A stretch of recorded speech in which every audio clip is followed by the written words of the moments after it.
So good evening to all. और आप सभी का स्वागत है टारगेट विद एसके सर के स्पेशल सेशन में।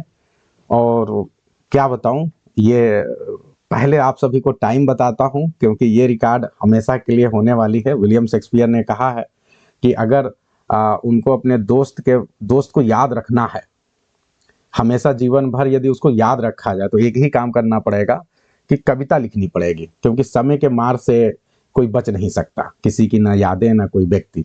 तो बस एक ही चीज है, कविता लिख दिया जाए या कुछ रिकॉर्ड रख दिया जाए। तो ये जो हमारे आपके बीच में कन्वर्सेशन हो रहा है, ये जो लेक्चर है, ये सारी चीजें उसी दिशा में जा रही हैं। ये हमारे आपकी मेहनत की एक गाथा है, एक रिकॉर्ड है जो हम बनाने की कोशिश कर रहे हैं। हो सकता है एक समय के बाद हम बीत जाएंगे, लेकिन ये चीजें रिकॉर्ड में बनी रहेंगी, ये यूट्यूब पे बचा रहेगा ऐसे ही। और ये इस बात की गवाही देगा कि कुछ ऐसे पागल लोग थे, कुछ ऐसे दीवाने थे जो कि रात में 11 बजे से अपनी क्लास शुरू करते थे और पढ़ते थे, और रात में 1-2 बजे तक पता ही नहीं चल रहा है 3 बजे तक पढ़ते जा रहे हैं। तो ये इतिहास बनने और करने की दिशा में ये जो हम कदम उठा रहे हैं, और ये साक्षी हैं, आप सभी इसके साक्षी हैं और सभी हमारे साथ मिलके भागीदार हैं। तो एक अच्छी ईश्वर की स्तुति के साथ आप में से जो कोई भी अच्छा कविता ईश्वर के लिए अच्छी प्रार्थना कर सकता है, उसके लिए जो भी उसकी पूजा अर्चना कह लीजिए, अपने मन में आप लोग कर लें। और मन में करके अच्छे से इस चीज़ को शुभारंभ करते हैं कि आज का जो हमारा ये मैराथन है, एक बड़ा प्रयास है, उसमें हम सफल हों। आप सभी को पता है कि मिल्टन साहब जब अपने आपके कोर्स में भी है, पैराडाइज लॉस्ट की वो लाइन्स ही हैं शुरुआत की, कि जब बहुत बड़ा वर्क स्टार्ट कर रहे हैं तो क्या करते हैं, इनोकेशन करते हैं कि चीज़ें सफल हों। तो ये इनोकेशन बहुत ज़रूरी है। इस बड़े काम को स्टार्ट करने से पहले मैं चाहता हूं कि आप में से कोई एक पर्सन हो, या आप में से हर कोई अपने मन में एक अच्छी से जो है पूजा पाठ कर लें, किसी को इन्वोक कर लें, किसी परमपिता परमेश्वर को, या फिर कोई गॉड या गॉड से जो आपको अच्छे लगते हों। और अच्छी बात है कि महिलाएं तो आज व्रत भी हैं। आप सभी का कौन सा व्रत है? गणेश चतुर्थी। तो क्या यही व्रत है ना आप सभी लोग? तो ये बहुत बड़ी बात है कि आप लोग बहुत इतने साफ मन से हैं। तो अब इससे बड़ी बात क्या हो सकती है? तो एक बार आप लोग कमेंट बॉक्स में जो है अपने जो भी इष्ट देव हैं, गुरु हैं, उनको आप लोग याद कर लें, ईश्वर हैं याद कर लें, ताकि हमारा दिन और ये जो आज की क्लास है मैराथन बहुत सफलतापूर्वक स्टार्ट हो जाए। चलिए, तो हम इसे स्टार्ट करते हैं। आप सभी को बताएं कि ये जो प्ले है, सबसे पहले हम इसी प्ले को करने वाले हैं, every man in his humour. ये प्ले अपने आप में बहुत ही फेमस प्ले है, और ये प्ले अपने आप में इतिहास लिखता है। अगर एवरी मैन इन ह्यूमर की बात करें तो एक बहुत बड़ा कॉन्सेप्ट है ह्यूमर का, सभी को मालूम है ना। ये एक ह्यूमर का जो कॉन्सेप्ट आया है, कॉमेडी ऑफ ह्यूमर। सबसे पहली बात तो आप ये जाने कि every man in his humour है क्या। तो ये एक कॉमेडी है, और ये कॉमेडी थोड़ी दूसरे प्रकार की कॉमेडी है। जो अभी तक कॉमेडी लिखी जा रही थी, ये उससे अलग प्रकार की कॉमेडी है। ये है कॉमेडी ऑफ ह्यूमर। ये रोमांटिक कॉमेडी बिल्कुल नहीं है। अगर आप रोमांटिक कॉमेडी देखते हैं तो रोमांटिक कॉमेडी में क्या होता है, एक कोई हीरोइन रहती है जो बड़ी खूबसूरत सी हीरोइन है, और उससे जो है हमारा उसको प्यार हो जाता है। लेकिन यह है कि उस हीरो और हीरोइन के बीच में बहुत ढेर सारी बाधाएं हैं। कभी वो बाधा उनका पिता बन जाता है, कभी समाज बन जाता है, या कभी कुछ बन जाता है। अलग अलग प्रकार से बाधाएं आती हैं, लेकिन एंड में वो मिलते हैं। और मूवी के मतलब जो भी आपकी कॉमेडी होती है, उसके एंड में सारी शादियां संपन्न होती हैं। तो ये आप जैसे आप आई यू लाइक इट देखें, वहां भी देखिए प्यार तो हो जाता है, लेकिन प्यार में बाधा अंकल ही बन गया, जिसकी वजह से इन लोग को भागना पड़ता है।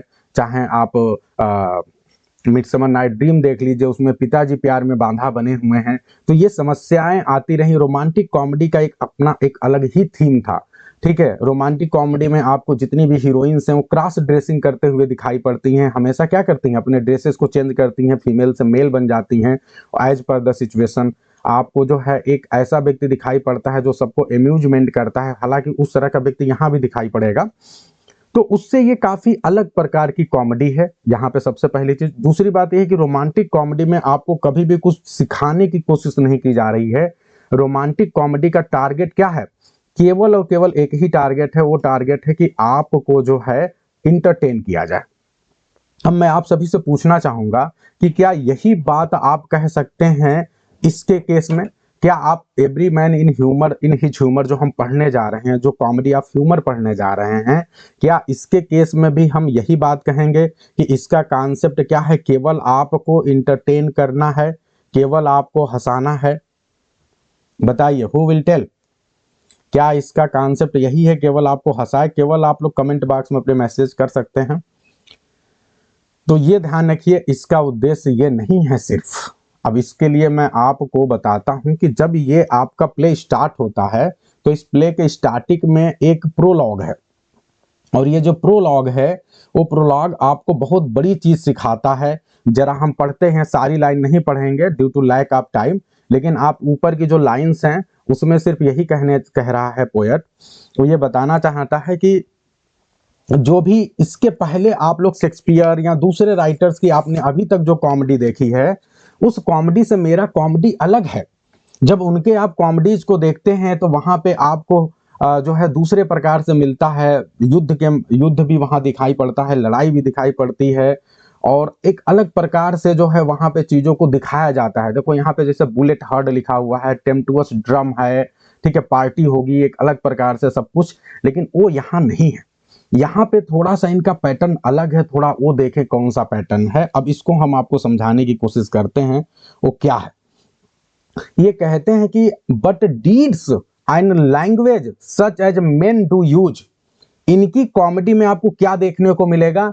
इनकी कॉमेडीज में आपको डीड्स देखने को मिलेंगे, ऐसे काम दिखाई देंगे, ऐसे लैंग्वेज दिखाई देगा जैसा कि जो है लोग यूज करते हैं। यानी आर्टिफिशियल चीजें नहीं हो रही हैं, हवा वाली चीजें नहीं हो रही हैं, एग्जैक्टली वही चीज। आप लोग मूवी देखते हैं ना, मूवीज में क्या होता है, बहुत ज्यादा आर्टिफिशियलिटी। आप मिडसमर नाइट ड्रीम में देखिए, आर्टिफिशियलिटी है। एक व्यक्ति जो है, एक लड़की है, उसको दो लोग चाहते हैं, एक लड़की को चाहने वाले दो हैं, लेकिन उसी बीच में अचानक आर्टिफिशियलिटी आ गई, जो है ओबेरान आ गए, और उनका जो पक है वो आ गया, और उन्होंने क्या किया, उसके जो है एक अजीब प्रकार का जो है वो लिक्विड डाल दे रहे हैं उनकी आंखों में। अब इससे क्या हो गया कि उनका जो है लव एक्सचेंज हो गया। फिर बाद में ऐसा हो गया कि नहीं, जिसको अब देखना है उसी को देखे, उससे प्यार हो जाएगा। तो यहाँ पे क्या हुआ, एक तरह से सुपर नेचुरल एलिमेंट का यूज किया गया है, और जिसके द्वारा उनके प्यार को मिलाया गया, यानी आर्टिफिशियलिटी है, ओरिजिनलिटी नहीं है। लेकिन यहाँ भी आपको क्या होगा, यस, लव जूस, यहाँ पे person and such as comedy, ठीक है, वुड चूज। तो अब यहाँ सीधे सीधे बोलना है कि यहाँ पे जो भी कार्य दिखाई पड़ेगा, जो भी एक्टिविटी दिखाई पड़ेगी, या जो लैंग्वेज यूज किया जाएगा, वो सब वैसे ही होगा जैसे कि आज के समय के पर्सन यूज करते हैं। And person such as comedy would choose, और आपको यहाँ पे वैसे ही पर्सन दिखाई पड़ेंगे, ठीक है, जैसे कि कॉमेडी में होने चाहिए। When she would see an image of the time. और सबसे बड़ी बात यह है कि यहाँ पे इस बात का विशेष रूप से ध्यान दिया जाएगा कि जो भी पर्सन को चुना जा रहा है, जो भी कॉमेडी दिखाई जाने की कोशिश की जा रही है, उसकी सबसे बड़ी विशेषता क्या है कि N image of the times, जो टाइम चल रहा है, जो तत्कालीन समय चल रहा है, उसकी इमेज वहां पे आपको दिखाई पड़ेगी। आप शेक्सपियर के कॉमेडीज को देखिए, शेक्सपियर की कॉमेडी कभी भी उस समय के टाइम पे बेस करके नहीं लिखी गई है। शेक्सपियर के कॉमेडी हमेशा जो है कभी इटालियन और पहले की स्टोरी है या कोई और स्टोरी है, उसको देख के लिया गया है, लेकिन इनके कॉमेडी में वो चीजें आपको नहीं, ये कंटेम्पोररी सिचुएशन को दिखाना चाहते हैं। ये भी एक बहुत बड़ी बात हो गई। फिर आगे बढ़ते हैं, एंड स्पोर्ट, और उसके बाद कहते हैं कि स्पोर्ट विद ह्यूमन फॉलीज। ये बहुत ही बेहतरीन लाइन है। ये जो मैं आपको बता रहा हूं ना, क्रक्स है। यूजीसी नेट के एग्जाम में ना जाने कितनी बार पूछा गया है। रुचि जानती हैं, जेआरएफ हैं, और कई बार ये जानती होंगी, पेपर दी हैं। यूजीसी नेट के एग्जाम में कई बार ये लाइंस पूछी गई हैं, और आपके एग्जाम में भी अगर उनको क्वेश्चन पूछना है तो यहां से आने की बहुत ज्यादा संभावनाएं हैं। And sports with human follies not with crimes. क्या बात कही गई है। ये कह रहे हैं कि यहाँ पे जो भी पोएट आपको दिखाया जाएगा, और जो भी यहाँ पे करेक्टर्स दिखाई पड़ेंगे, उनके माध्यम से आपको ये पता चलेगा कि ये करेक्टर अपनी कमियों से जूझ रहे हैं। फॉलीज का मतलब कमियां, छोटी छोटी आप व्यक्ति के, हम लोग के अंदर कमियां हैं। किस तरह की कमियां हैं? किसी को झूठ बोलना बहुत पसंद है, किसी को फ्लैटरी करना बहुत पसंद है, किसी को जो है वो बकवास करना बहुत पसंद है, कोई बहुत बड़ी बड़ी बातें करता है, ब्रेगर्ड है, ठीक है। तो ये सारी चीजें क्या है, हमारी कमियां हैं। तो ये कमियों को जो है वो दिखाया जाएगा कि कैसे ह्यूमन बीइंग अपनी कमियों से लड़ रहा है, ना कि क्राइम से। यहाँ कोई क्राइम नहीं दिखाया जाएगा कि सामने वाले ने कोई क्राइम कर दिया उसके लिए उसको सजा मिल रही। यहाँ तो ह्यूमन बीइंग अपनी कमियों से लड़ता हुआ दिखाई पड़ेगा। क्या बात है। Except we make them such by loving still our popular errors where when we know they are ill। ठीक है, लेकिन एक बात ध्यान दीजिएगा कि यहाँ पे आप उनकी फॉलीज को देख रहे हैं और यहाँ पे उस फॉलीज को इस तरह से आपके सामने रखा जाएगा। देखिए, except we make them such, हम क्राइम तो दिखा ही नहीं रहे हैं, क्योंकि हम फॉलीज को सिर्फ उतना ही दिखा रहे हैं जब तक वो फॉलीज हो। अगर कोई फॉली एक लेवल तक चला जाए, जैसे देखिए किसी व्यक्ति के अंदर कमी होती है, अगर वो कमी बहुत बढ़ गई तो कमी ही जाके क्या बन जाएगी, क्राइम का रूप ले लेगी। कमी ही तो जब आप बहुत ज्यादा, जैसे आप किसी से ईर्ष्या करते हैं, जैसे आप मूवीज में देखते हैं ना, ओथेलो आपने देखा है ना, तो ओथेलो में क्या हुआ, ओथेलो ईर्ष्या करने लगा, उसके अंदर ईर्ष्या की भावना ज्यादा आ गई। जब ईर्ष्या की भावना ज्यादा आ गई तो उसने क्या किया, अगर वो ईर्ष्या थोड़ी सी रहती तो ठीक है, थोड़ी सी अपनी पत्नी के ऊपर शक करना किसी का भी चलता है, लेकिन अगर अपनी पत्नी के ऊपर आपने इतना शक कर लिया कि बाद में उसको मुंह दबा के आपने उसको जान से मार दिया। पोरफिरिया लवर आपने सुना है, उसमें उस पत्नी से आपको इतना, उससे प्रेम करते थे, लेकिन प्रेम का रूप आपका इतना ज्यादा हाई हो गया कि आपने कहा अब मेरी नहीं तो किसी की नहीं, तो आप क्राइम पे लेके चले गए। तो फॉलीज को एक लिमिट में करना है, इस लिमिट में करना है कि वो क्राइम तक ना जाए। इस तरह का चीज हो कि जब आपकी फॉलीज आपके सामने रखी जाए तो आप क्या करेंगे, आप उसको देखकर हंसें, आप मुस्कुराएं कि जो हमारी फॉलीज हैं, जो हमारे एरर्स हैं, वो ऐसे हैं, हमें तो पता ही नहीं था। क्योंकि आप स्टेज पे जब उन कमियों को दिखाया जाएगा इनके द्वारा, तो क्या होगा, हर व्यक्ति को लगेगा, क्योंकि वो कॉमन चीजें हैं, फॉलीज हम में से किसी ना किसी के अंदर कोई ना कोई कमी है ही, तो वो वही सारी चीजें वहां डिफरेंट कैरेक्टर्स के द्वारा स्टेज पे दिखाई जा रही है।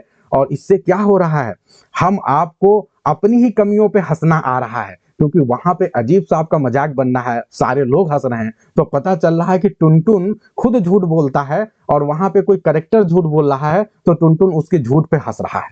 टुनटुन गुनगुन जो है खुद बहुत बड़ी बड़ी बकैती करता है, ढींगे हाँकता है, और वहां जो कैरेक्टर ढींग हाँक रहा है उसकी वजह से उसकी जगहसाई हो रही है। तो आप अपनी ही प्रकार की कमी पे किसी दूसरे कैरेक्टर के करने पे हंस रहे हैं, और साथ ही साथ आपको ये समझ में आ रहा है कि ये वास्तव में क्या है, when no they are ill, कि ये वास्तव में सही नहीं है, ये तो कमी है, और हमें क्या करना पड़ेगा।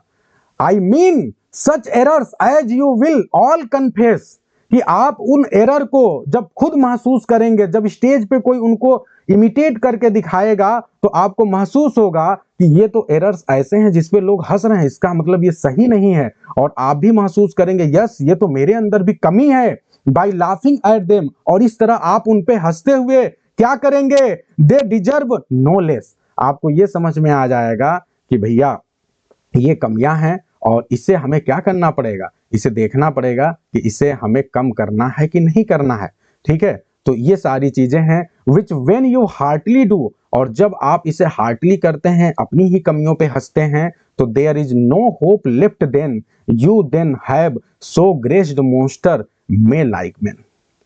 तो इस तरह से जो है आप क्या करते हैं, अपनी कमियों को देखेंगे और अपनी कमियों पे हंसेंगे और उनको क्योर करने की कोशिश करेंगे। ठीक है, एक मिनट और लाइन है क्या,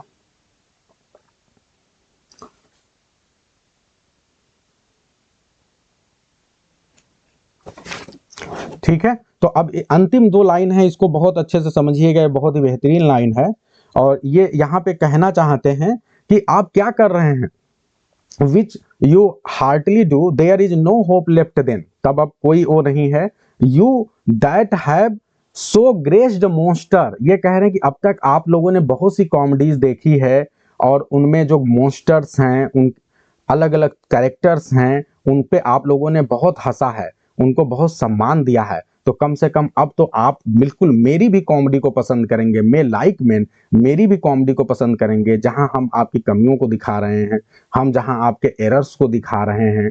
तो क्या होगा, आप जो है अपनी फॉलीज को, अपने एरर्स को देख के कम से कम अब आपको इस तरह की कॉमेडी, जो अलग प्रकार की कॉमेडी है, आप इसे भी पसंद करेंगे।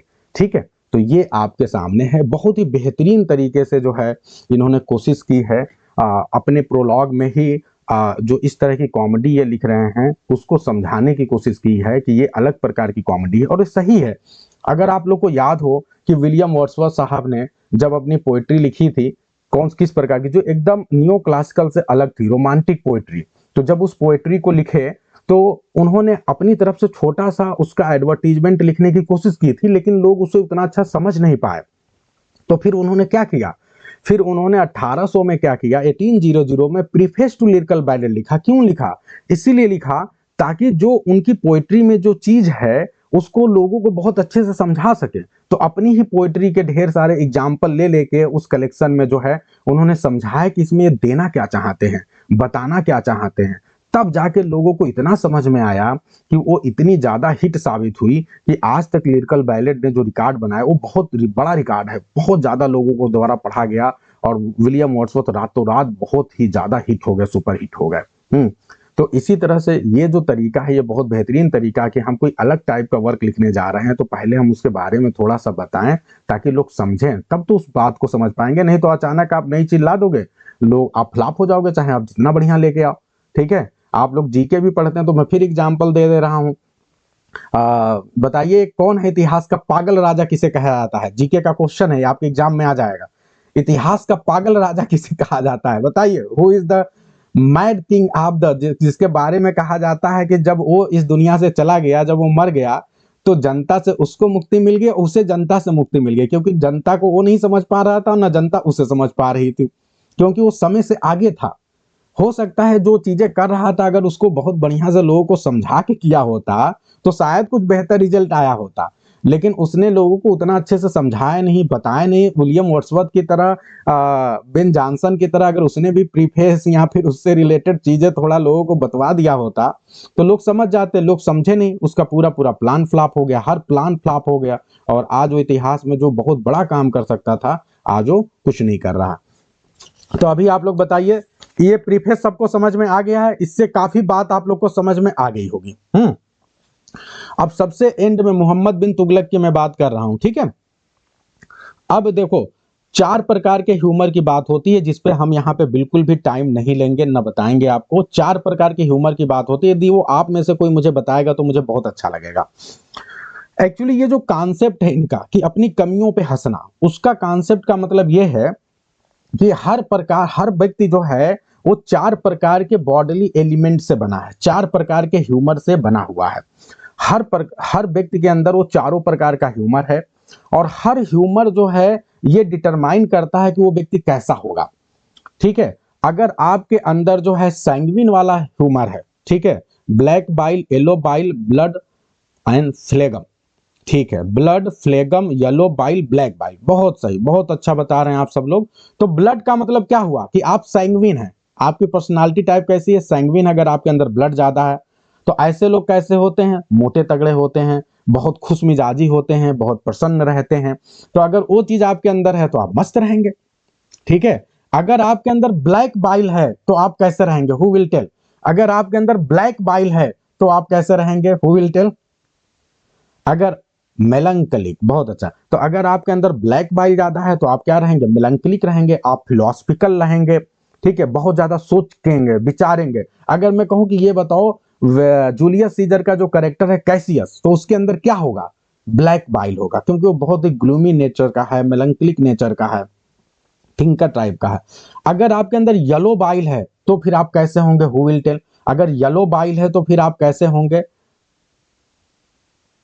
तो येलो बाइल वाला कैसा होगा भाई? कोलेरिक। येलो बाइल है, यस, तो उसको हम बोलते हैं कोलेरिक। और वो व्यक्ति बहुत ज्यादा एंग्री हो जाता है, छोटी छोटी बातों पे गुस्सा हो जाता है। ठीक है, तो ये वाली भी चीज है।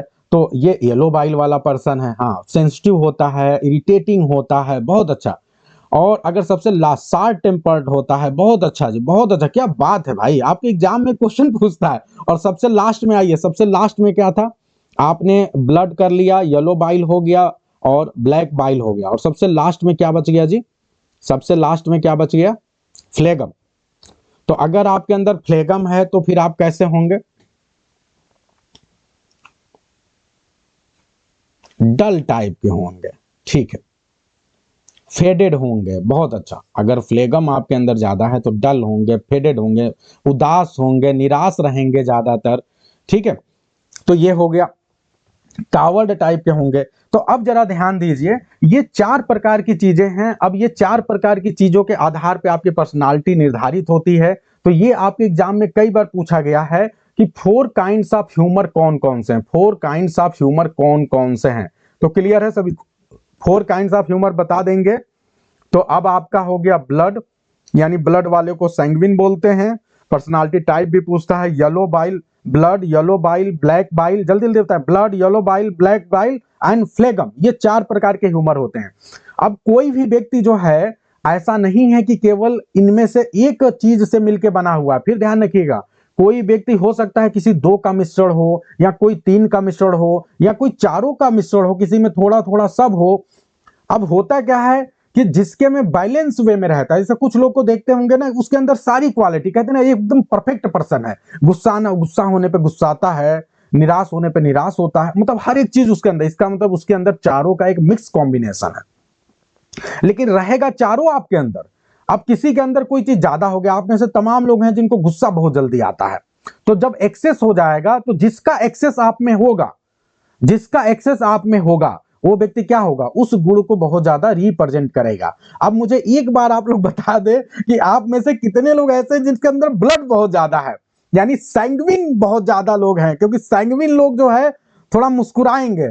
जितने भी सैंग्विन लोग हैं, थोड़ा मुस्कुरा के अपना चेहरा भेज दो भाई। वाह।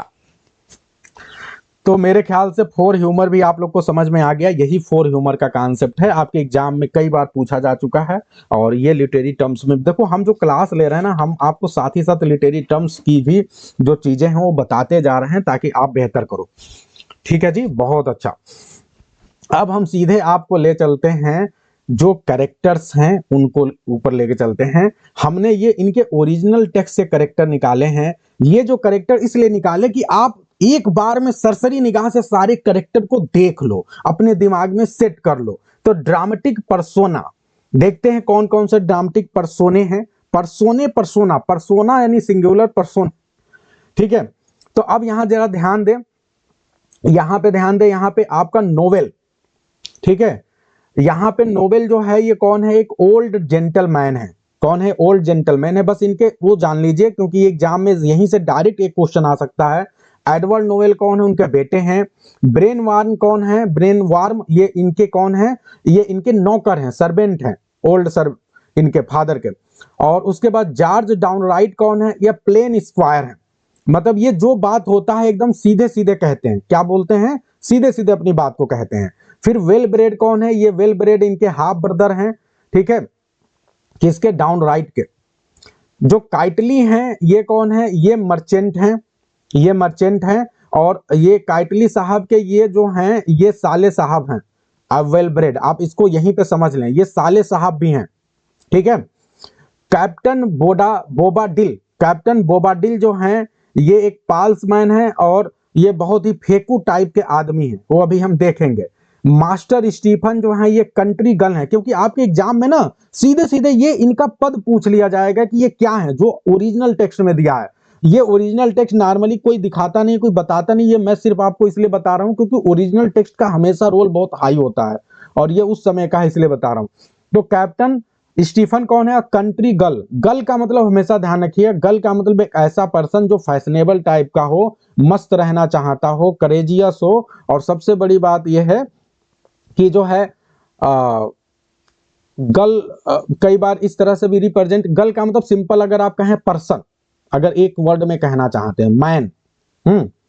अब ध्यान दें, मास्टर मैथ्यू जो है ये टाउन गर्ल हैं, ठीक है। जो आपके थॉमस कैस हैं ये काइटली के कैशियर हैं। ओलिवर जो कॉब हैं ये वाटर बीरर हैं, मिडिल क्लास के लोग हैं ये सारे। और जस्टिस क्लीमेंट यहाँ पे जज हैं एक, जो बहुत ही मेरी मैन है, बूढ़े तो हो गए लेकिन मस्त रहना पसंद करते हैं। रोजर फार्मल जो है इनके क्लर्क हैं। वेलब्रेड के सर्वेंट जो हैं, एक वेलब्रेड का सर्वेंट है जिसका नाम नहीं दिया है। डेम काइटली जो है ये काइटली की वाइफ हैं। और मिसेज ब्रिजेट जो है ये काइटली की बहन है। और टिम जो है ये कॉब की वाइफ है। ठीक है, इतनी बात सभी को समझ में आ रही है। ये बहुत ऊपर ऊपर मैंने आपको दिखाया, अब इनके बारे में हम डिटेल में अंदर जाके देखेंगे। Is it clear to everyone? एकदम सबको समझ में आ रहा है? तो आपको मैं बता रहा हूं कि एग्जाम में सीधे सीधे क्वेश्चन यहां से कैसे आ सकता है, क्योंकि ये प्ले अपने आप में बहुत इंपॉर्टेंट है। जैसे आपसे पूछ सकता है कि ये बताओ, who is the country girl, who is the country girl in the in every man in his humour. आप बता सकते हैं who is the town girl है। तो ये सारी चीजें आपको ऐसे ही याद रखनी है। Who is the cashier of Kitely, ठीक है, who is the wife of, who is the water bearer, इनके पद से याद, who is the water bearer, तो ओलिवर कॉब। ये कुछ इंपॉर्टेंट चीजें हैं जो आपको ध्यान रखना है। अब हम सीधे आपको अपने ओरिजिनल नोट्स में लेके चलते हैं, जो मैंने आपको नोट्स दिया है वहां चलते हैं और यहां से चीजों को समझते हैं। एक बार जितने लोग हैं अभी ग्रुप में जुड़े हुए हैं, आप सभी से फिर एक बार रिक्वेस्ट करता हूं कि अपने साथियों को, दोस्तों को, सभी को ज्यादा से ज्यादा लिंक भेजने की कोशिश करें ताकि इस क्लास को एंजॉय करें। ये क्लास में फास्ट पढ़ा रहा हूं, लेकिन उसके बावजूद भी ये क्लास टाइम लेगा, क्योंकि ये बहुत ही बेहतरीन प्ले है और ये प्ले से क्वेश्चन आपका छूट न जाए, इसलिए हम एक एक पॉइंट आपको इसका डिटेल में बताएंगे। अब ध्यान दें, इसका फुल टाइटल जो है, मतलब आपके जो राइटर हैं उनका नाम है बेन जॉनसन, फुल नाम है बेन जैमिन जॉनसन। इनके बारे में बहुत ज्यादा आपको मैं नहीं पढ़ाऊंगा, बस आपको ये बताना चाहता हूं कि किस एज के राइटर हैं। तो एज बता सकते हैं आप लोग, ये किस एज के राइटर हैं? फटाफट बताएंगे। देखिए मेरे पास टाइम नहीं ना, मैं आपको वेट भी नहीं करूंगा, तो if you know give the answer. फिर आगे बढ़ते हैं। अगर इनके जन्म की बात करें तो 1572 लंदन में जन्म हुआ था। जैकोबियन एज बोलेंगे क्या? ये एलिजाबेथन एज के राइटर नहीं माने जाएंगे? ये एलिजाबेथन एज के भी राइटर हैं, जैकोबियन एज के भी राइटर हैं, दोनों एज के राइटर माने जाएंगे, ध्यान रखिएगा आप लोग। क्योंकि जो एलिजाबेथ की डेथ हुई थी वो 1603 में हुई थी, उस समय तक भी इनके कुछ वर्क आए थे। ठीक है, काफी वर्क आ गए थे, काफी वर्क, कुछ नहीं काफी। आगे बढ़ते हैं। अब आगे ध्यान दीजिए, इनके पिताजी जो है एक मिनिस्टर थे, मिनिस्टर मतलब जो चर्च वगैरह में काम करता है। ठीक है, और उसके बाद इनके माताजी ने दूसरे से शादी कर लिया था जो ब्रिक लेयर का काम करता है, और इसीलिए आप इनके सर्विस और जब जॉब की बात करते हैं तो आप इनके बारे में लिखते हैं, ये बताया जाता है कि इन्होंने ब्रिक लेयर की तरह काम किया था जैसे कि इनके पिताजी करते थे। ठीक है, तो ये भी ब्रिक लेयर की तरह काम किए हैं, ये भी है। इसके अलावा इन्होंने सोल्जर की तरह भी काम किया है, और सबसे बड़ी चीज है कि इन्होंने एक्टर की तरह काम किया, ये बहुत बड़ी चीज है। और बहुत अच्छा लग रहा है, आप सभी बता रहे हैं कंटेम्पोररी ऑफ शेक्सपियर, तो फिर एलिजाबेथन एज तो रहेगा ही। तो ये जो है एक्टर के रूप में काम की हैं। इसके अलावा ये बहुत बड़े प्लेराइट थे, पोएट भी थे और लिटरेरी क्रिटिक भी थे, ये भी इनकी एक विशेषता है। तो ये सारी चीजें ध्यान रखना है। एक और महत्वपूर्ण बात इनके बारे में कहा जाता है कि जो इंग्लैंड में पोएट लारियट का जो कॉन्सेप्ट स्टार्ट हुआ था, आप सभी को पता है कि दुनिया में सबसे पहला ये पद पाने वाला कौन व्यक्ति माना जाता है? तो वो पद पहला इन्हीं को माना जाता है कि ये इंग्लैंड के फर्स्ट पोएट लारियट थे, और इनको सबसे पहली बार शासन की तरफ से जो है 1616 में इस पद से नवाजा गया था, और इनको एक पेंशन भी फिक्स किया गया था कि इनको इतना पेंशन दिया जाएगा। लेकिन बात यह है कि इनको पेंशन दिया जा रहा था, लेकिन इसको बहुत पूरी तरह से ऑफिशियली जो है पेंशन इनको बोल तो दिया जाएगा, लेकिन वो लगातार नहीं दिया गया, और इस तरह से इनका ये पद होते हुए भी पूरी तरह से ये ऑफिशियल इस पद पे नहीं हो पाए, और कहीं पर भी डॉक्यूमेंट में भी ऑफिशियली इस चीज को उस तरह से मेंशन नहीं किया गया, बस बोल दिया गया था राजा के द्वारा और इनको मिलने लगा, लेकिन डॉक्यूमेंटेशन उस तरह से नहीं हुआ, तो ये ऑफिशियल नहीं हो पाए। लेकिन ये जरूर है कि पोएट लारियट के रूप में इनका ध्यान रखिएगा, अनऑफिशियल के तौर पे आप कहेंगे कि यस ये पहले थे। ठीक है, और पोएट्री के लिए इनको पैसे मिलने शुरू हुए। अगर ऑफिशियल की बात किया जाए तो सूरज बाबू के लिए तालियां हो जाए, जिससे आज हम दोनों राइटर को एक ही दिन पढ़ने वाले हैं। वो ऑफिशियल के रूप में यदि बात किया जाए तो कौन थे? जॉन ड्राइडन साहब थे, और पहली बार कब हुए? वो 1668 में जो है उनको बनाया गया था पोएट लारियट, और ऑफिशियल पोएट लारियट थे। फिर तब से वो ट्रेडिशन चला आ रहा है और आज भी वो ट्रेडिशन लागू है। अब ठीक है, ये आपने सब देख लिया। दूसरी सबसे बड़ी बात कि वेस्टमिंस्टर स्कूल में जो है ये पढ़ाई किए थे। एजुकेशन जो है इनका बहुत शानदार हुआ था, ये छोटे मोटे एजुकेशन नहीं, बहुत ही ज्ञानी व्यक्ति थे अपने समय के। ध्यान रखिएगा, शेक्सपियर के समय में यदि कोई व्यक्ति जो है उसके बराबरी में खड़ा हो रहा था यूनिवर्सिटी विस्ट के अलावा, तो केवल एक ही व्यक्ति था, वो था बेन जॉनसन। बेन जॉनसन को इनको बहुत अच्छी तरह से ध्यान रखिएगा। और एक सबसे बड़ी बात, यस इरेगुलर वर्ड को इंग्लैंड में भी लिखने वाले यही हैं, बिल्कुल सही कह रहे हैं राकेश, एकदम सही है। अब एक बात और आप सभी को बता रहा हूं कि शेक्सपियर महोदय जो हैं वो समझ लीजिए कि एरिस्टोटल को उतनी बेहतरीन तरीके से फॉलो नहीं करते थे। और अगर एरिस्टोटल को सबसे बेहतरीन तरीके से अपने प्लेज में फॉलो करने वाला कोई पोएट है तो वो है कौन है, बेन जॉनसन। कोई ड्रामाटिस्ट है तो बेन जॉनसन। तो बेन जॉनसन थ्री यूनिटीज को बहुत अच्छे से फॉलो करते थे, ये आप सभी को ध्यान रखना है। अब दूसरी बात ध्यान दीजिए कि इनको रॉयल पेंशन मैंने आपको बताया कि 1616 में मिला था। ये पहले पोएट थे जिनको इस तरह का पेंशन अवार्ड मिला था, इसलिए बड़ी चीज है। दूसरी बात यह है कि इन्होंने ऑक्सफोर्ड यूनिवर्सिटी से इन्होंने मास्टर्स किया था, ये भी बहुत, लेकिन ये कैसा था, ऑनरेरी है। ठीक है। और इसके बाद जो है शेक्सपियर के बाद सबसे ज्यादा यदि कोई फेमस उस समय का राइटर था, पोएट था उस समय, तो वो कौन थे, वो यही थे। एक बहुत बड़ी चीज जो हम लोग कभी ध्यान नहीं देते हैं और अक्सर एग्जाम में पूछा जाता है, और हम तो पहली बार इस बात को जाने क्योंकि इसको हम पढ़ते भी नहीं हैं, ध्यान भी नहीं देते हैं। आप सभी को पता है कि बेन जॉनसन एक अलग प्रकार का वर्क लिखने के लिए फेमस थे, मास्क। कोई जानता है, मास्क लिखने के लिए बहुत ज्यादा ये फेमस थे। और इनके मास्क बहुत ज्यादा प्रसिद्ध थे। आपके बहुत बेहतरीन टाइप का ये मास्क लिखते थे, जो कि अब विलुप्त हो गया है। मास्क जो है, बताइए मास्क क्या होता है, सभी को पता है? मास्क, मास्क एक उस तरह का प्ले होता है जिसमें बहुत ज्यादा खर्चे आते हैं, बहुत ज्यादा खर्चे आते हैं। कॉस्ट्यूम डिजाइन किया जाता है, ठीक है, राजा के सामने कराया जाता है, यस। और उसमें जो राजा हैं और उनके भी घर के परिवार के लोग वो भी पार्टिसिपेट कर सकते हैं। और चूंकि ये बहुत बड़ा माना जाता है, रॉयल माना जाता है, तो इसलिए इसके कॉस्ट्यूम, इसका सेट, सब कुछ डिजाइन कराया जाता है। और बहुत ही ऑफिशियल ओकेजन पे ये कराया जाता है। क्योंकि जैसे राजा का ताजपोशी हो रहा है, या राजा की लड़की का शादी हो रहा है, या लड़के का शादी हो रहा है, तो फिर उसमें क्या होगा, उसमें बहुत पैसा, तो खुशी का मौका है तो बहुत पैसे खर्च होते हैं। तो ये हमेशा ऑफिशियल मौकों पे जो है कराया जाता है, या कोई काउंट है, ठीक है, या कोई अर्ल है उसके यहाँ कोई शादी हो रही है, ताजपोशी हो रही है, तो वो लोग कराते थे। और इसीलिए इसमें पैसे, बहुत ही कपड़े शाइनी होंगे, चमकीले भड़कदार, लेकिन बहुत महंगे होंगे। हीरे जवाहरात सोने जड़े होंगे, तो काफी महंगे आभूषण लगते हैं। स्टेज बहुत अच्छे से सजाया जाता है, तो इसलिए काफी महंगा हो जाता है। जैसे हम, यस, तो ये अब अंबानी की शादी में देखिए कितने पैसे, हीरो हीरोइन पता नहीं कितने को बुलाया गया, कितने रुपये खर्च किए गए थे। तो वो वाला कॉन्सेप्ट है। तो ये वाला बहुत ध्यान रखिएगा। मास्क के ये उस समय के बहुत बड़े राइटर थे। और इनका जो साथी है, जो इनके मास्क को डिजाइन करता था, डायरेक्टर था, जो इनके मास्क के लिए पूरा सेटअप वगैरह रेडी करता था, उसका नाम कोई बता सकता है क्या? इनगो, इनिगो, यस, बहुत अच्छा भाई, तालियां हो जाए अनामिका के लिए। इनिगो, इनिगो करके पूरा नाम याद नहीं आ रहा है, इनिगो या इनगो करके है। तो वो जो है इसका डायरेक्टर होता था, इनगो जोन्स। बहुत सही, बहुत सही, तालियां हो जाए आप सभी के लिए। स्पेलिंग आप चेक कर लेंगे। तो ये जो इनगो जोन्स थे, ये हमारे एक बार नेट एग्जाम में क्वेश्चन आ गया। मैं सच बताऊं, जब मैं नेट का एग्जाम दिया था तो ये क्वेश्चन आ गया, मैं घबरा गया, क्योंकि ये तो मैंने पढ़ा ही नहीं था। उसमें ये सीधे लिखा था कि ये बताओ एलिजाबेथन एज का सब फेमस जो है कौन है, जो मास्क वगैरह को जो है मैनेज करता था। मुझे नहीं पता था, डायरेक्टर था। तो ये बहुत ही प्यारा, तो याद रखेंगे आप लोग। बहुत बड़ी बड़ी चीजें बता रहा हूं आप लोग को यूजीसी नेट के पॉइंट ऑफ व्यू से, और साथ ही साथ आपके एग्जामिनेशन में, चूंकि अब आपका एग्जामिनेशन काफी बढ़ गया है, तो इसलिए अब यहाँ पे जो है आप इनके कुछ वर्क देख लें। अब देखिए, जैसे ये एलिजाबेथन एज के इसीलिए राइटर हैं क्योंकि 1598 में एलिजाबेथ के मरने से पहले इनका वर्क आ चुका है, एवरी मैन इन ह्यूमर। फिर 1599 में दूसरा work, every man out of humour. फिर वालपोन। फिर ये सारे वर्क आप देखिए, सारे इनके फेमस वाले वर्क हैं। ध्यान रखना आप लोग को, सिजनस इज फॉल, कैटलाइन हिच का, ठीक है, कॉन्स्पिरेसी।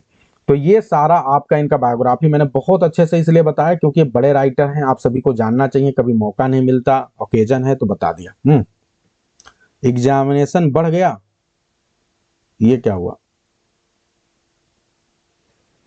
अब आगे बढ़ते हैं, की पॉइंट्स की हम बात करते हैं। जब हम की पॉइंट्स की बात करते हैं तो यहां पे जो है आपका जो ये वर्क है, रिटेन एंड पब्लिकेशन ईयर। अगर रिटेन एंड पब्लिकेशन ईयर की बात करें तो ये 1598 में पब्लिकेशन का उसमें परफॉर्मेंस होता था। तो ये 1598 में परफॉर्मेंस हुआ था, किसके द्वारा हुआ था, ये बहुत इंपॉर्टेंट बात है। अब आप लोग छोड़ दो, एग्जाम न टले तो ज्यादा अच्छा है, आप सभी को पूरे मन से पढ़ रहे हो, इससे बढ़िया क्या चाहिए। Lord Chamberlain's main. आप सभी बताइए भैया, लॉर्ड चेम्बर्स मेन जो है मेन, आप इसके बारे में क्या जानते हैं? Who will tell fast? ये जो है किसके बारे में क्या जानते हैं आप? ये वास्तव में शेक्सपियर की कंपनी है। ये वो कंपनी है जिसमें शेक्सपियर हिस्सेदार था। ध्यान रखिएगा, इस ड्रामा कंपनी में शेक्सपियर हिस्सेदार था। तो ये ड्रामा कंपनी के द्वारा जो है इनके प्ले का परफॉर्मेंस होता है। और आपको जानकर हैरानी होगी कि शेक्सपियर साहब ने भी इसमें एक्टिंग की है। शेक्सपियर साहब ने भी इसमें एक्टिंग की है। ओल्ड नॉवेल का जो रोल है वो शेक्सपियर साहब ने ही किया है। और ये बुक फॉर्म में आया था 1601 में। इसका रिवाइज एडिशन जो है 1616 में आया था। ठीक है। और ध्यान रखिएगा, पहला जो एडिशन आया था उसमें जो है इटली सेटिंग थी, लेकिन बाद में जब दूसरा एडिशन आया तो उसमें क्या हुआ कि लंदन को सेटिंग कर दी गई। तो ये ध्यान रखना है, पहले एडिशन में जो है इटली सेटिंग थी, दूसरे एडिशन में लंदन को सेटिंग कर दिया गया था। तो ये ध्यान रखना है। तो I hope it is very clear to everyone. अब आगे बढ़ते हैं। यस, इनके फोलियो एडिशन में बाद में आया था। फोलियो एडिशन इनका 1616 में आया था। ठीक है, कोई बात नहीं, ये नहीं पूछा जाएगा। अगर सेटिंग टाइम की बात करें तो एलिजाबेथन, और जो इनका कंटेम्पोरेरी टाइम है एलिजाबेथन टाइम जो है उस समय था, उसको इन्होंने दिखाया है। अगर हम प्लेस की बात करें तो लंदन इंग्लैंड, मैंने बताया कि सेकेंड फोलियो लंदन का था, उसी को हम लेके चलते हैं, उसी को हम पढ़ते हैं। 1598 वाला क्वार्टो एडिशन था जिसमें सेटिंग थी इटली फ्लोरेंस। आगे बढ़ते हैं। जॉनर की बात करें तो कॉमेडी ऑफ ह्यूमर है, जिसको स्टैब्लिश और पॉपुलराइज करने का श्रेय किसको जाता है? Who will tell? इस जॉनर को, कॉमेडी ऑफ ह्यूमर को स्टैब्लिश किसने किया? यही वाला महोदय। तो इसलिए कितना महत्वपूर्ण है भाई, इसको छोड़ नहीं सकते। यही तो स्टैब्लिश किया था, इसीलिए मैंने कहा कि इसको पढ़ लो अच्छे से, बढ़िया से। ठीक है। इसके अलावा आप इसको और भी कुछ सब जानर कह सकते हैं, जैसे सिटी कॉमेडी, सटेरिकल, चूंकि सटेरिकल ही करते हैं। तो अगर आप लोगों ने रेन एंड मार्टिन वो एमएच अब्राहम पढ़ा तो उसमें एक सटेरिकल कॉमेडी भी पढ़ा होगा। तो ये सटेरिकल भी है क्योंकि आपकी कमियों पे सटायर हो रहा है। हाँ, इसके अलावा जो है सिटी कॉमेडी है। नियो क्लासिकल कॉमेडी मतलब क्लास, ये अलग प्रकार की कॉमेडी थी तो इसलिए इसको नियो क्लासिकल कॉमेडी कहा गया है। क्लासिकल कॉमेडी से अलग थी ये, तो इसलिए इसको बोला गया ऐसा। अब अगर क्लाइमेक्स की बात करें तो क्लाइमेक्स में एकदम एंड में जब जस्टिस क्लीमेंट साहब जी सबकी प्रॉब्लम्स को सॉल्व करते हैं, जहां सब लोग आ जाते हैं, ये कमी है, ये प्रॉब्लम है, एक दूसरे के ऊपर इल्जाम लगाते हैं, तो वो क्लाइमेक्स वाली सिचुएशन है और वो सबकी प्रॉब्लम को सॉल्व करते हैं। प्रोटैगनिस्ट की बात करें तो प्रोटैगनिस्ट किसको बोलेंगे? इसमें सब तो हीरो ही लग रहे हैं क्योंकि सब एक दूसरे के बराबर हैं। लेकिन अगर कहना चाहो तो हीरो के रूप में आप एडवर्ड नोवेल को बोल सकते हो कि वो है जिसको प्यार होता है किसी से, तो हमको तुमसे प्यार है करने वाला कौन है? एडवर्ड नोवेल है। लेकिन आपको लगता है हीरो काइटली भी है, कौन है? तो इनके में यही तो विशेषता है, इसमें ये एक को हीरो नहीं बनाते, हर किसी को इंपॉर्टेंस देते हैं। लेकिन एडवर्ड को बोल सकते हैं कि मुख्य रूप से, क्योंकि उसका ज्यादा रोल है। अब आगे बढ़ते हैं। एंटागोनिस्ट की बात किया जाए तो एंटागोनिस्ट वही चीज है, ह्यूमर। जो आपके अंदर ह्यूमर है वही आपका एंटागोनिस्ट है, क्योंकि वो आपकी कमियां ही तो है जो प्रॉब्लम क्रिएट कर रही है। कोई दुश्मन तो बाहर से आ नहीं रहा है। तो यहाँ पे जो लोग प्रॉब्लम में हैं, जिस वजह से प्रॉब्लम क्रिएट हो रही है, वो किसकी वजह से प्रॉब्लम क्रिएट हो रही है? वो प्रॉब्लम क्रिएट हो रही है किसकी वजह से? सिर्फ और सिर्फ आपकी खुद के अंदर की कमियों की वजह से। अच्छा, इस तरह के प्ले बहुत अच्छे प्ले माने जाएंगे, क्योंकि उसका रीजन यही है क्योंकि आप देखिए, जैसे ओथेलो को आप पढ़ते हैं, ओथेलो को जब आप देखते हैं तो वहां पे क्या होता है? ओथेलो की जो कमियां हैं, लेकिन वहां पे सिर्फ एक व्यक्ति की कमी दिखाई गई है, उसकी वजह से सारा सत्यानाश हुआ है। लेकिन इनके प्ले में सारे प्लेयर में कमियां हैं। ये बात है। अच्छा, नरेटिव अगर टेक्निक की बात करें तो ये 5 एक्ट प्ले है। ठीक है, 5 एक्ट में ये प्ले है, यानी शेक्सपियर के पैटर्न को जो फॉलो किया जा रहा था क्लासिकल, वही चल रहा है। अगर आप देखें तो यहाँ सटायर का यूज किया गया है, रियलिस्टिक टेक्निक का यूज किया गया है, और बहुत ही हाईली स्ट्रक्चर्ड स्टाइल है। बहुत ही शानदार तरीके से ये करते हैं, सारी चीजों को आपके सामने रखते हैं। इसके अलावा जो classical unities of time and place को भी यहाँ पे फॉलो किया गया है। अब हम एक एक कैरेक्टर को बहुत जल्दी जल्दी हम देखते हैं और आपको यहीं पे मजे मजे में दिखा देते हैं कि उस कैरेक्टर के अंदर क्या क्या चीजें हैं। तो अगर हम नॉवेल की बात करें तो नॉवेल जो है, इनको ओल्ड नॉवेल भी बोला जाता है। ये सबसे बुजुर्ग आदमी हैं इसमें, और ये जो है बहुत वेल्दी हैं, पैसे वाले हैं। लेकिन कई बार नहीं, कुछ लोग होते हैं जो ज्यादा अपने आप को दूसरे के ऊपर क्या करते हैं? दूसरे के ऊपर दबाव डालने की कोशिश करते हैं, चाहते हैं दूसरा व्यक्ति मेरे दबाव में रहे, मेरी बात सुने और मुझे उसका हर एक चीज पता चले। ठीक है, तो ये ओवर बियरिंग टाइप के हैं, ये एडवर्ड के पिता हैं और इनको बार बार डर लगता है। अगर आप लोग को शेक्सपियर का एक प्ले याद है क्या, जिसमें उस एक पिता को अपने बेटे के लिए हमेशा डर लगता है कि मेरा बेटा कुछ गड़बड़ न कर दे, तो बताइए कौन सा। देखो हम आपको अभी से एग्जाम के ढेर सारे क्वेश्चन करवा रहे हैं, वो पोलोनियस है। पोलोनियस अपने बेटे को बहुत सी चीजें समझ बताता है, उसमें एक लाइन भी है, नॉट द बार्बर नॉट क्या है, नॉट क्या है, बार्बर बी करके एक लाइन है बहुत ही फेमस। न तो किसी को उधार दो न किसी से उधार लो। तो वो वाली लाइन है, बहुत ही फेमस है ना। हाँ, neither a lender nor a barber be, neither a lender not a barber be, ये वाली बहुत ही फेमस लाइन। अपने बेटे को जाने से पहले 100 उपदेश देता, बेटा ये करना वो करना। तो एक अच्छा पिता है, लेकिन सबसे बड़ी बात कि उसके बाद भी उसको डर है कि कहीं बेटा कुछ गड़बड़ न कर दे। तो क्या करता है, वो अपने बेटे के पीछे एक स्पाई को भेजता है। देखते हैं कौन आप में से है जो बता पाता है। एक स्पाई को भेजता है, उसका नाम क्या रहता है, उसको भेजता है कि जाओ बेटा जाओ। या क्या बात है, निशी सक्सेना के लिए तालियां हो जा भाई। रेनाल्डो तो एक स्पाई को भेजता है कि जाओ तुम और देखना। तो यहां भी ध्यान दीजिए, यहाँ पे ये जो नोवेल है, देखो मैं इसको कनेक्ट कर रहा हूं। जिंदगी में अगर आप इस प्ले को भूल जाना तो बताना, आज ऐसा आपको मैं पढ़ाऊंगा, क्योंकि इसने मुझे परेशान कर दिया था। मुझे लग रहा था मैं इसको पढ़ ही नहीं, याद ही नहीं कर पाऊंगा, कि मैं कई बार थोड़ा थोड़ा पढ़ पढ़ के छोड़ दिया था, थोड़ा थोड़ा पढ़ के छोड़ देता था। मैं मतलब बिजी रहता, तो मैंने कहा इसको ऐसा खत्म करेंगे कि ये कुछ भी आए तो छोड़ना नहीं है। तो जो नोवेल महोदय हैं ये पोलोनियस की तरह हैं, साथ ही साथ हम कनेक्ट करेंगे। और ये जैसे रोनाल्डो को भेजा जाता है, वैसे ये भेजते हैं अपने बेटे पे स्पाई करने के लिए। किसको? Brain warm. बहुत अच्छा विजय लक्ष्मी, ब्रेन वार्म को भेजते हैं ये। तो ये अपने नौकर ब्रेन वार्म को भेजते हैं स्पाई करने के लिए। तो बहुत इंपॉर्टेंट, आप कभी भूलोगे नहीं आप, रोनाल्डो पोलोनियस नोवेल, ठीक है, एडवर्ड नोवेल। तो ये मामला है, अब ये भेजे हैं, भेजेंगे उसको। तो अगर आप देखें तो पिताजी फर्जी मेलंकलिक टाइप के हैं कि नहीं है, बिना मतलब के मेलंकलिक है। बेटा अच्छा है, मस्त है, लेकिन उनको लग रहा है बेटा गलत संगति में तो नहीं जा रहा है, हमेशा वरीड रहते हैं। इनके अंदर मेलंकली वाली फीलिंग ज्यादा है। जिसके अंदर मेलंकली होगा उसके अंदर क्या होगा, ब्लैक बाइल कि येलो बाइल, बताइए। तो ये हमेशा सस्पिशियस रहते हैं, ठीक है, ब्लैक बाइल। अब आगे आते हैं, एक मस्त मौला आदमी है एडवर्ड नोवेल, जो है इनका नौकर है। ये बहुत ही मस्त मौला आदमी, एकदम मस्त रहता है, ये मजाक कर लो है, लेकिन बहुत इंटेलिजेंट भी है। तो ये सॉरी, जो ब्रेन वार्म की मैं बात करूं, तो ब्रेन वार्म जो है ये बहुत मस्त मौला आदमी है, बहुत ही इंटेलिजेंट है और कनिंग है, मिस्चीवियस है, सारी क्वालिटीज इसके अंदर है। और ये क्या है, ये पिताजी से कहता है, पिताजी कहते हैं बेटा भाई जाओ तुम उसके ऊपर नजर रखना, और ये जाता है बेटे से ही साठगांठ कर लेता है। ये बेटे से ही साठगांठ कर लेता, कहता देखो तुम्हारे पप्पा ने हमको भेजा है तुम्हारे पे नजर रखने के लिए, लेकिन मैं तो तुम्हारा ही साथ दूंगा और पप्पा से भी उधर से पैसा लूंगा और तुम्हारे साथ में हूँ, मजा करते हैं जम के। तो इस तरह ये क्या करेगा, ये मजा करेगा। तो ब्रेन वार्म, ठीक है, समझ गए। तो ब्रेन वार्म जो है डिसेप्शन, सैंग्विन, मस्त रहते हैं, विट रहते हैं, तो इनके अंदर ब्लड बहुत ज्यादा है, ठीक है, पहला वाला, सबसे पहला वाला जो है, तो ब्लड बहुत ज्यादा है।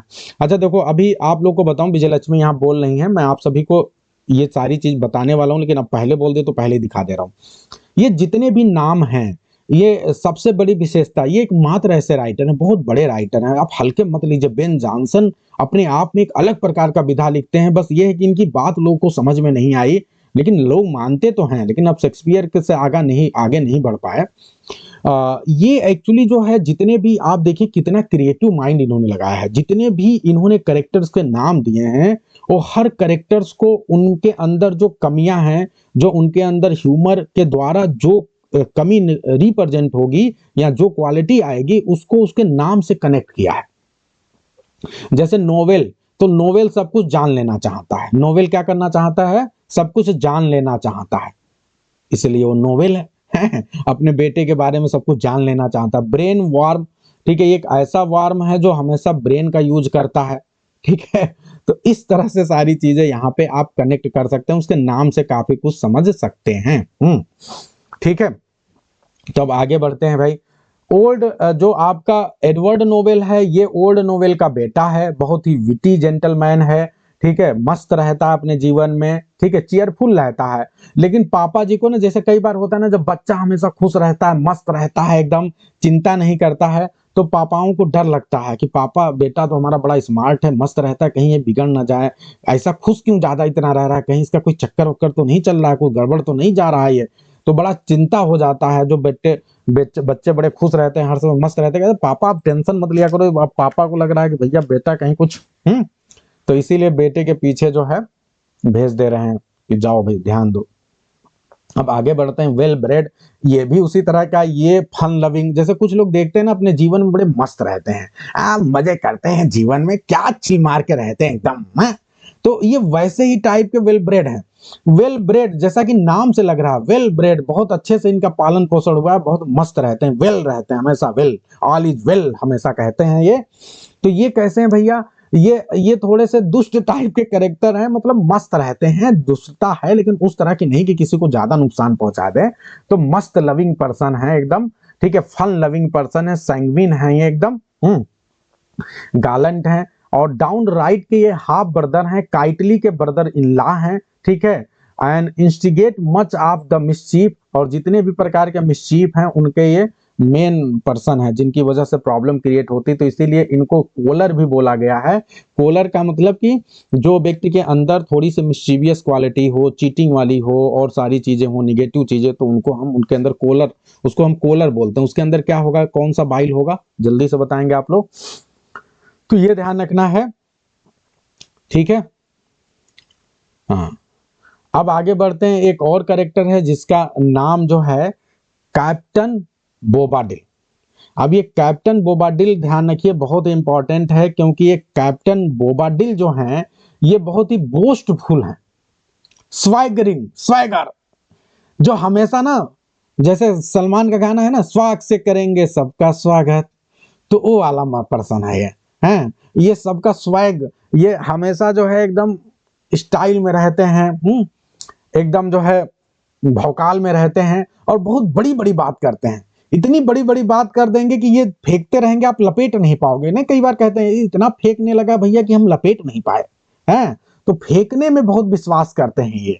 जब ये फेंकना शुरू कर देते हैं तो बड़े बड़े लोग वहां समझ नहीं पाते हैं कि इसको हम लपेटे कैसे इसको पचाएं कैसे, ये बड़ा मुश्किल हो जाता है। तो ये बहुत ज्यादा फेंकते हैं और हैं बहुत डरपोक, लेकिन दिखाएंगे ऐसे कि इतना बड़े बहादुर हैं कि ये बड़े बड़े लोगों को मतलब तलवारबाजी सिखाते हैं, इतने खतरनाक आदमी हैं ये।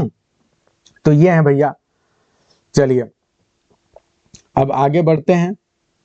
अब मास्टर स्टीफन, ये मास्टर स्टीफन कौन है भैया, ध्यान दीजिए आप। ओल्ड नॉवेल्स कंट्री नेफ्यू, ये जो ओल्ड नॉवेल हैं उनके गांव का रहने वाला भतीजा है। अब ये भी जो है ये लेकिन मूर्ख टाइप का आदमी, गुलिबल है, फुलिस है, और ये हमेशा क्या चाहता है, ईगर कंट्री बम्पकिन, गांव का एकदम बेवकूफ आदमी है, लेकिन हमेशा बम्पकिन का मतलब जो बहुत ज्यादा अपने आप को समझता हो कि हम सिविलाइज्ड नहीं है, मतलब अनसिविलाइज्ड है, मुझे ज्यादा तौर तरीके नहीं आते। तो ये जो है बार बार इसकी बहुत इच्छा है, क्या इच्छा है, टू इमुलेट सिटी मैनर्स। ये चाहता है कि भैया शहर के लोगों को देखकर इसे लगता है कि मैं कितना बैकवर्ड हूं, कितना पीछे हूं, काश मैं भी शहर के लोगों की तरह करता। तो अब ये क्या करता है, उन्हीं की तरह इमिटेट करना चाहता है, स्टाइल वो करना है, शहर लोगों के स्टाइल में रहना चाहता है। तो ये बाबू बनना चाहता है, बाबू, स्टाइलिश बाबू बनना चाहता है शहर का। तो ये जो है उसी चक्कर में पड़ा हुआ है। आगे बढ़ते हैं, अपनी चीज से खुश नहीं है। आगे बढ़ते हैं। मास्टर मैथ्यू, अब ये दोनों का ध्यान रखना है, एक का था जो गांव का था और ये शहर के हैं, ठीक है। ये जो है ये महोदय क्या पुलिस ये भी हैं, और ये क्या है, ये पोस्टेस्टर हैं। पोस्टेस्टर समझते हैं, पोस्टेस्टर मतलब कि बिना मतलब का गाना वाना आता नहीं, गला फाड़ के गा रहे हैं। अब सब फ्रस्ट्रेट हो रहे हैं, चुप हो जा बाबू, चुप हो जा, लेकिन बाबू शुरू है, बाबू रुक ही नहीं रहा है। तो अब ये वाली कहानी है। तो ये बैड पोएट हैं, ठीक है, लेकिन फर्जी जो है करने की कोशिश कर रहे हैं, लोग फ्रस्ट्रेट हो रहे हैं, कान फट रहा है सबका, लेकिन बाबू रुक नहीं रहे हैं, ठीक है। तो ये है इनकी विशेषता। अब जो है काइटली की बात करते हैं। जो काइटली है, अब देखो ब्रेन वार्म के बाद अगर कोई दूसरा महत्वपूर्ण कैरेक्टर हो, कौन है, काइटली। काइटली क्यों ऊपर से काइटली, ध्यान दो, शहर में सारे लोगों ने एक जगह बना रखा है, वो कौन सा जगह है, काइटली का घर। सारे लोग शहर में कहाँ रहते हैं, काइटली के घर पे रहते हैं। अब काइटली के घर पे कोई क्यों रहेगा, तो इसका सबसे बड़ा रीजन है काइटली का साला। साला कई बार जो है ऐसा, साला एक ऐसा रिश्ता होता है कि साले को आप भगा भी नहीं सकते क्योंकि बीवी नाराज हो जाएगी। तो इनका जो साला है वो इनके घर पे रहता है, काइटली का जो साला है वो इनके घर पे रहता है। और उस साला जो है वो मस्त मौला आदमी है, आपने समझा, थोड़ा दुष्ट टाइप का भी है, मिस्चीवियस है। तो उस साले के जितने भी दोस्त वगैरह हैं वेल ब्रेड, बिल्कुल, तो इनका जो साला है वेल ब्रेड वो इनके घर पे रहता है। और उसके जितने भी दोस्त हैं, जितने भी आपने ऊपर पढ़े है, जितने भी टुनटुन और उसके साथी हैं, वो सब इसके घर ही आ जाते हैं। Master Matthew, master Stephen, Brainworm, फिर ये आपका नोवेल, एडवर्ड नोवेल, सब इसी के पास आते हैं। इसके दोस्त बहुत हैं, दोस्त यार। अब ये जब दुष्ट टाइप का मिस्चीवस है तो इसके जितने दोस्त हैं वो भी वैसे ही हैं, सब मस्त मौले, खाओ पियो मस्ती करो एकदम वो वाले, गाना बजाओ सब। पोएटेस्टर भी उसी में, कोई कविता सुना रहा है तो कोई बड़ी बड़ी डींग हाँक रहा है, सब शुरू हैं अपने अपने मिजाज में। अब इसमें जो है जो काइटली है उसको बड़ा खराब लगता है कि ये सब कहाँ से आ गए, सारे चुट्टे एक साथ इकट्ठा हो गए हैं। बहुत दुखी रहता है बेचारा। और उसको सबसे ज्यादा डर इस बात से लगता है कि जो मेरी खुद की पत्नी है, उसको उसका भी डर रहता है कि हमारी, उसकी पत्नी थी सुंदर सी, तो उसको डर लगता है कि मेरी पत्नी पे सब डोरे तो नहीं डाल रहे हैं इसके जो दोस्त हैं। उसको इस बात का बहुत डर रहता है। उसको लगता है कि मेरी पत्नी कहीं मेरे हाथों से चली ना जाए, ये सुंदर सुंदर स्मार्ट यंग हैं आजकल के, ये सब आ गए हैं, और मेरी पत्नी को किसी ने पटा लिया या उनके जाल में फंस गई मेरी पत्नी, तो मेरा क्या होगा, मैं तो एकमात्र पति हूं इसका। तो इस बात से बेचारा बहुत डरता है। और इसीलिए जो है ये अपनी पत्नी पे शक करता है, इसका लगता है इसकी पत्नी का किसी से चक्कर तो नहीं चल रहा है। इस बात से बेचारा बहुत दुखी है। तो बहुत पैसे वाला, लेकिन उसका मेन ह्यूमर यही है कि उसके अंदर जेलेसी की भावना बहुत ज्यादा है। और वो बार बार जो है डरता है कि उसके जो ब्रदर इन लॉ के जितने भी दोस्त हैं सब कहीं इसकी पत्नी के साथ ये मामला है। अब आगे बढ़ते हैं। इनकी पत्नी का नाम है डेम काइटली। अब मामला देखो, पहले तो पति शक करे पत्नी पे, यहां तक तो चलता है, बहुत ही वर्चुअस वुमेन है, बहुत अच्छी है। लेकिन अब पति को शक हो गया, कहा जाता है जिसको शक की बीमारी हो गई उसको कोई नहीं बचा सकता। भाई चिंता चिता के समान है। अब पत्नी के ऊपर शक कर लिए तो फिर कौन बचा पाएगा। अब देखिए ओथेलो ने शक कर लिया पत्नी के ऊपर और कोई बचा नहीं पाया, पत्नी को दबा के मार दिया मुंह और खुद भी मर गया। तो वही चीज है। देखो यही मैं कह रहा हूं, ये क्यों अच्छा है प्ले, समझो। शेक्सपियर के प्ले लिखते हैं, उसमें जो आपकी कमियां होती हैं वो क्राइम का रूप ले लेती हैं, वो आपको बर्बाद कर देती हैं। मैं यहीं पे कह रहा हूं कि शेक्सपियर से ये बहुत बेहतर है। बताओ, बेन जॉनसन को आप शेक्सपियर से 10 गुना बेहतर बोलोगे, क्यों बोलोगे? क्योंकि शेक्सपियर अपने प्लेज को जो देते हैं कमियां, उस कमियों के साथ उनको मौत के मुंह में पहुंचा देते हैं। मैकबेथ वाल्टिंग एम्बिशन, इतना ज्यादा एम्बिशन हो गया कि वो जाके राजा को ही मार दिया, फिर उसके बाद जो भी आ रहा है उसको मार दे रहा है, अंत में तो मरेगा ही। इसी तरह से जो है ओथेलो, जेलिसी इतना ज्यादा हो गया कि अपनी पत्नी को मौका तक नहीं दिया तुमने बोलने को। इतनी बेचारी सुंदर सी प्यारी सी सोई हुई थी, कह रही तेरे मुझे दे दो, समय दे दो, बताती हूँ, अरे 1 घंटा दे दो, अरे 10 मिनट दे दो, 1 मिनट दे दो। सुना ही नहीं मैकबेथ, कहा अब तो तुम जाके ऊपर वाले को बताना जो बताना है। तो ये बेन जॉनसन तो कम से कम इतना कमी नहीं दे रहे हैं, इतनी कमियां दे रहे हैं जितनी कमियों में दूसरा मरे ना। एक लिमिट में कमियां दे रहे हैं, उतनी कमियां इसलिए दे रहे हैं कि ताकि हम आप में से जो कोई भी देख रहा हो, अगर हमारे अंदर वो कमी हो तो हम समझें कि ये कमी अभी जहां खतरनाक रूप लेने वाली उससे पहले कमी की समस्याओं को सॉल्व कर दिया जा रहा है, और आप समझे कि अगर ये ज्यादा आगे बढ़ गया तो दिक्कत होगा, उससे पहले खत्म करो। ये सबसे बड़ी बात है। तो ये ध्यान दीजिएगा कि डेम काइटली जो कि एक वर्चुअस वुमेन है, उनके ऊपर शक करते हैं डेम काइटली। और बाद में क्या होता है, बाद में जो डेम काइटली है, मामला तब फंसता है जब ये खुद अपने पति के ऊपर शक करने लगती है। क्योंकि जब पति आवश्यकता से ज्यादा शक करने लगता है तो पत्नी से कुछ बहुत सिक्रेसी करने लगता है। तो फिर पत्नी भी कहती है अच्छा भैया, अब वो फिर उसके पीछे पड़ जाती है। अब इन दोनों में आपस में मिसअंडरस्टैंडिंग हो जाती है हाई लेवल पे। तो ये ध्यान दें आप। तो ये भाई टेंशन में रहती हैं, और ये भी शक की बीमारी से प्रेरित है, क्योंकि इनका पति शक कर रहा है तो एक समय के बाद ये भी आ जाती है कि मेरा पति। अब मिस्ट्रेस जो है ब्रिगेट, इनको आप कैसे देख लो, तो इनको आप कह सकते हो चलो भाई एडवर्ड की हीरोइन है ये, ठीक है, दिलवाले दुल्हनिया है ये। अब इनको क्या होता है कि भैया जीजा साहब जो है इनके साले साहब का दोस्त है, मतलब काइटली साहब हैं उनका दोस्त है। और उन्हीं का जो है काइटली का मतलब जो साला है वेलब्रेड का दोस्त है नोवेल। और ये जो है वास्तव में किसकी बहन है, किसकी बहन है भाई, ये डेम काइटली की बहन है। तो डेम काइटली उसी घर में रहती हैं, वहीं पे नोवेल भी रहता है। तो धीरे धीरे धीरे धीरे नोवेल को प्यार हो जाता है, किससे, मिस्ट्रेस ब्रिजेट से प्यार हो जाता है। और इसीलिए जो है बाद में एंड में तो काइटली तो कभी शादी करवाता नहीं, लेकिन यह है कि बाद में इनकी शादी हो जाती है जज की सहायता से। तो ये एंड में इनकी शादी हो जाती है। जस्टिस क्लीमेंट का रोल एकदम सबसे एंड में आता है। ये बूढ़े व्यक्ति हैं, जज हैं, लेकिन बहुत ही मस्त आदमी हैं और अलग तरह से निर्णय लेने पे, निर्णय मतलब इमोशन के आधार पे लेते हैं, बहुत किताबों के आधार पे नहीं। तो निर्णय बहुत बेहतरीन तरीके से लेते हैं, मस्त मौला आदमी है। और ये एंड में यही वो पर्सन है जो सारी कॉन्फ्लिक्ट को, सारी प्रॉब्लम को क्या कर देते हैं, समाप्त कर देते हैं। ठीक है। अब आपसे एक क्वेश्चन पूछें कि अगर आप लोगों ने एक बहुत ही बेहतरीन टर्म सुना होगा, ड्यूस एक्स मसीना। ड्यूस एक्स मसीना, आपने एक टर्म सुना है ड्यूस एक्स मसीना। ये जो ड्यूस एक्स मसीना है ये क्या करता है, अगर आप याद करें तो ये एक प्रकार का क्या होता है, डिवाइस होता है जो वर्क में पहले यूज होता था। और ये डिवाइस क्या करता था, मतलब वो गॉड हो सकते हैं या कोई एलिमेंट और कोई और चीज हो सकता है, मतलब वो गॉड भी हो सकते हैं और कोई और सिचुएशन भी हो सकता है। ठीक है। तो अब क्या होगा कि ये जो होगा जो ड्यूस एक्स मसीना, उसका काम क्या होता है, यस बर्थ मार्क हो सकता है या कोई और चीज हो सकती है, जो नई चीज अचानक रेवोल्यूशन हो, पता चल जाए, रिवील हो जाए। तो अंत में क्या होता है कि अचानक ड्यूस एक्स मसीना आता है और उसके माध्यम से क्या होता है, जितनी भी प्रॉब्लम होती है सॉल्व हो जाती है। अगर आप ध्यान दें तो आपने एक नावल बहुत ही फेमस पढ़ा है, बताइए, जोसेफ एंड्रयूज। तो जोसेफ एंड्रयूज में क्या होता है कि अंत में उसका बर्थ मार्क जो है पता चल जाता है। हाँ, तो एकदम सारी प्रॉब्लम सॉल्व हो जाती है। मर्द मूवी आप लोगों ने देखा होगा। हाँ, तो मर्द मूवी में जब उसका सीने पे मर्द लिखा होता है तो उससे हमें पता चल जाता है। तो ये सब ड्यूस एक्स मसीना की तरह काम करते हैं, क्योंकि इससे क्या होता है कि अचानक प्रॉब्लम रिजॉल्व हो जाता है और सब कुछ सॉल्व हो जाता है। तो सेम वही चीज है कि जस्टिस क्लीमेंट जो है, जब प्रॉब्लम इतनी ज्यादा बढ़ गई थी, सब एक दूसरे को मारने पे उतारू हैं, कोई समझ नहीं रहा, उस समय जस्टिस क्लेमेंट जो है, आप कह सकते हैं कि ड्यूस एक्स मसीना की तरह काम करके सारी प्रॉब्लम को रिजॉल्व कर देते हैं।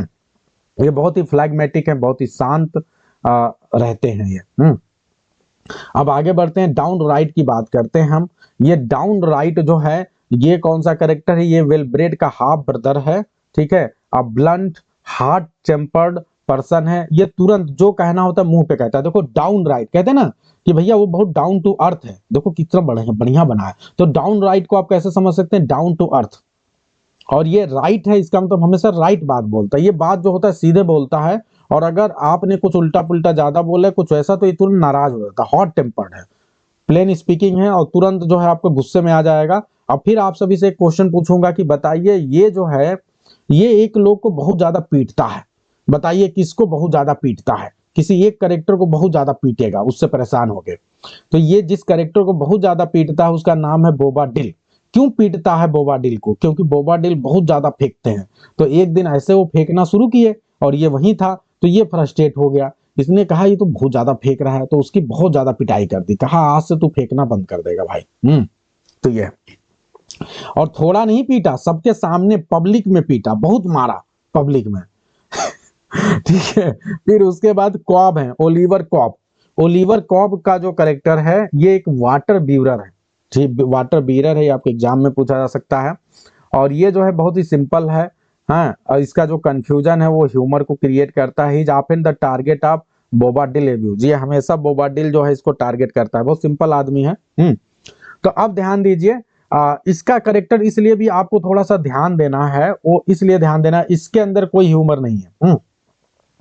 ये जो करेक्टर है, ये करेक्टर जो है, इसके यहाँ क्या होता है कि आपका जो काइटली है वो अपनी पत्नी को भेजता है कुछ समय के लिए, क्योंकि उसको शक हो जाता है कि उसके घर में ढेर सारे यंग लड़के हैं, कहीं उसकी पत्नी से किसी का चक्कर तो नहीं चल रहा है। तो इसलिए अपनी पत्नी को इसके घर पे भेज देता है कि इसके यहाँ रहेगी तो कम से कम मैं थोड़ा सा कुछ दिन तक चैन से रहूंगा और मैं ये भी पकड़ पाऊंगा कि इसका किससे अफेयर चल रहा है जब चुपके से इसके पास आएगा।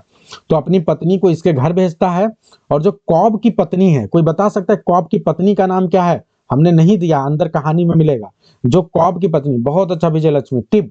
तो कॉब की जो पत्नी है उसका नाम है टिब, और जो टिब है उसको क्या टास्क देता है कि भैया तुम्हारा काम ये है कि जब मेरी पत्नी जो है, तुम ध्यान देना किससे मिल तो नहीं रही है, इसका कहीं ना कहीं से अफेयर है, और जो भी होगा तुम मुझे बताना। अब वो क्या करती है, वो इसको टास्क दे देती है। वो इससे कहती तुम मेरे पति पे नजर रखो, और कहीं भी कुछ ऐसा होगा तो बताना। आई होप कि बहुत अच्छे से आप लोग को समझ में आ गया होगा। बताओ भाई, सारे करेक्टर्स एकदम दिमाग में घुस गए कि नहीं? एकदम दिल और दिमाग से बताइए भाई, कहीं कोई दिक्कत तो नहीं? एकदम सारे करेक्टर दिमाग में आ गए कि नहीं आपके? सभी को आगे सारे करेक्टर्स? बहुत अच्छा जी। तो अब हम बहुत जल्दी जल्दी चीजों को करते हैं, क्योंकि मैंने सब कुछ जो अंदर की चीज है वो आपको ऊपर ही बता दिया है। अब बहुत फास्ट हम लोग करेंगे, थोड़ा जल्दी जल्दी बस मेन मेन चीजें दिखाते हुए चलता हूं, ठीक है? क्योंकि पूरी कहानी जो है ना वो सब हमने करेक्टर में बता दिया है। अब ध्यान दीजिए, देखिए ये प्ले जब ओपन होता है तो ओल्ड नोवेल है। ये बहुत ही वरीड जेंटलमैन है, ये अपने बेटे को लेकर चिंता में है कि उसका पोइट्री में इंटरेस्ट है। वो सिटी के जो गार्लेंड्स हैं, हाँ, मस्त रहने वाले लड़के, ब्रेव कह लीजिए, करेजियस कह लीजिए। गार्लेंड का एक और मतलब होता है जो लड़कियों, बहुत कोर्टियस टाइप के लोग होते हैं। जैसे कुछ लोग को नहीं देखते, बहुत रिफाइंड टाइप का, बहुत बढ़िया से आपसे बात करेंगे, लड़कियों से बहुत बढ़िया से बात करते हैं, फीमेल से, उनको भी गालंट बोलते हैं। ऐसे लोग जो फीमेल से बहुत अच्छे से बात करें, कोर्टियस हों, हाँ, उनकी बहुत अच्छी से तारीफ करना जानते हों, सुबह से लेकर शाम तक, शाम से लेकर सुबह तक जो बात कर लेते हों, इस तरह से जो लोग होते हैं उनको भी हम गालंट बोलते हैं। तो ये है कि ये सिटी गालंट के साथ जो है रहते हैं, और इसलिए इनको डर लगता है कि मेरा बेटा भी कहीं आवारा ना हो जाए। हाँ, फ्लर्ट करना आता है इन सबको बहुत अच्छे से। हाँ, और लड़की जान नहीं पाती है, बहुत आसानी से इनसे लड़कियां जो हैं वो हो जाती हैं, ट्रैप में आ जाती हैं, इजिली दे ट्रैप हैं। तो अब ध्यान दीजिए, पर्टिकुलर जो है वेलब्रेड, वेलब्रेड के संगत में है। वेलब्रेड थोड़ा सा खतरनाक आदमी, उसमें सबसे ज्यादा रेपुटेशन किसकी गड़बड़ है? वेलब्रेड की है। तो इसलिए इनको डर लगता है कि मेरा बेटा गलत संगत में तो नहीं है, कहीं कुछ गलत तो नहीं कर रहा है। इसलिए ये जो है एक लेटर जो है, ओल्ड नावल जो है, एक लेटर को पाते हैं। जो लेटर जो है लिखा गया था वेलब्रेड के द्वारा, किसको? एडवर्ड के लिए एक लेटर आया था। और उस लेटर में क्या था, उसने एडवर्ड को बोला था कि भैया एडवर्ड एक काम कर, लंदन आ जा, मजा करते हैं जीवन का, हैं, एंजॉय करते हैं, वर्ल्ड बेस्ट प्लेजर्स। कहता है कि एक काम कर, लेटर भेजता है कि भैया आओ, हम लोग दुनिया के सबसे मजे, जो सबसे बड़े वाले मजे हैं वो दुनिया के लेंगे, लंदन आओ, मजा करते हैं। तो इस तरह जो है, और मेरे ढेर सारे दोस्त हैं, तुम भी आओ, मजा करते हैं। तो देखो भाई, तो ये लंदन जो है, जब इनको लेटर, इनका लेटर जो है इनसे पहले किसको मिल जाता है? मिल जाता है ओल्ड नोवेल को। बेटे का लेटर पढ़ना नहीं चाहिए, लेकिन ये बेटे का लेटर पढ़ लेते हैं, ठीक है? अब इनको पता चल गया कि मेरा बेटा जो है कहाँ जा रहा है, वेलब्रेड के पास जा रहा है, लंदन जा रहा है। तो इनको बड़ी चिंता हो जाती है, और ये कहते हैं कि अब हम भी जो है, ये भी चुप्पे से अब ये भी लंदन जाना चाहते हैं, कि हम थोड़ा नजर रखेंगे, हालांकि सामने नहीं आएंगे, साइड में कहीं रहेंगे, लेकिन अपने बेटे पे नजर रखना है। और साथ ही साथ अपने जो नौकर है ब्रेन वार्म, उसको कहते हैं कि बेटा तुम जाओ, और तुम जाके उसके ऊपर पूरा नजर रखोगे, तुम उसी के साथ रहो, और उसके पल पल की खबर मुझे दो। ये बात है। तो देख लो, पिताजी ये कर चुके हैं। I hope it is very clear to everyone. सारी बात पहले ही आपको बता चुका हूं। अब उसके बाद से जो मास्टर स्टीफन, जो मैंने बताया कि इनके कंट्री का ही था, पुलिस एक था ओल्ड नेवल के, इनके पास आता है। वो इनसे कहता है कि भैया जो है, आप हमें जो है, हम शहर वाले तरीके से उनको इमुलेट करना चाहते हैं, उनको इमिटेट करना चाहते हैं, मैनर्स ऑफ द जेंटलमैन। यानी मैं राजू बन गया जेंटलमैन, मैं जेंटलमैन बनना चाहता हूं। ध्यान देना, इस कैरेक्टर को आप पिप से कनेक्ट कर लो। किससे? फिलिप पिप। देखो मैं आपको कितनी बढ़िया टेक्निक बता रहा हूं। मैं आपको कोई नहीं, मैं आपको एक कैरेक्टर को दूसरे कैरेक्टर से कनेक्ट करवा रहा हूं, ताकि आप दोनों याद रखो। तो मास्टर स्टीफन को अपने नोट्स में तुरंत नोट करें आप। मास्टर स्टीफन किससे कनेक्ट कर सकते हैं? पिप से कनेक्ट कर सकते हैं। फिलिप पिप से। पिप क्या बनना चाहता है? जेंटलमैन बनना चाहता है। ये भी क्या बनना चाहता है? जेंटलमैन बनना चाहता है। गांव का आदमी है, शहर जाके जेंटलमैन बनना चाहता है, ठीक है? ये ओल्ड नोवेल के पास आता है, कहता है कि मुझे कुछ कपड़े दे दीजिए नए, और मुझे एडवाइस दीजिए कि मैं कैसे जेंटलमैन बनूंगा। ठीक है भाई, अब आगे बढ़ते हैं।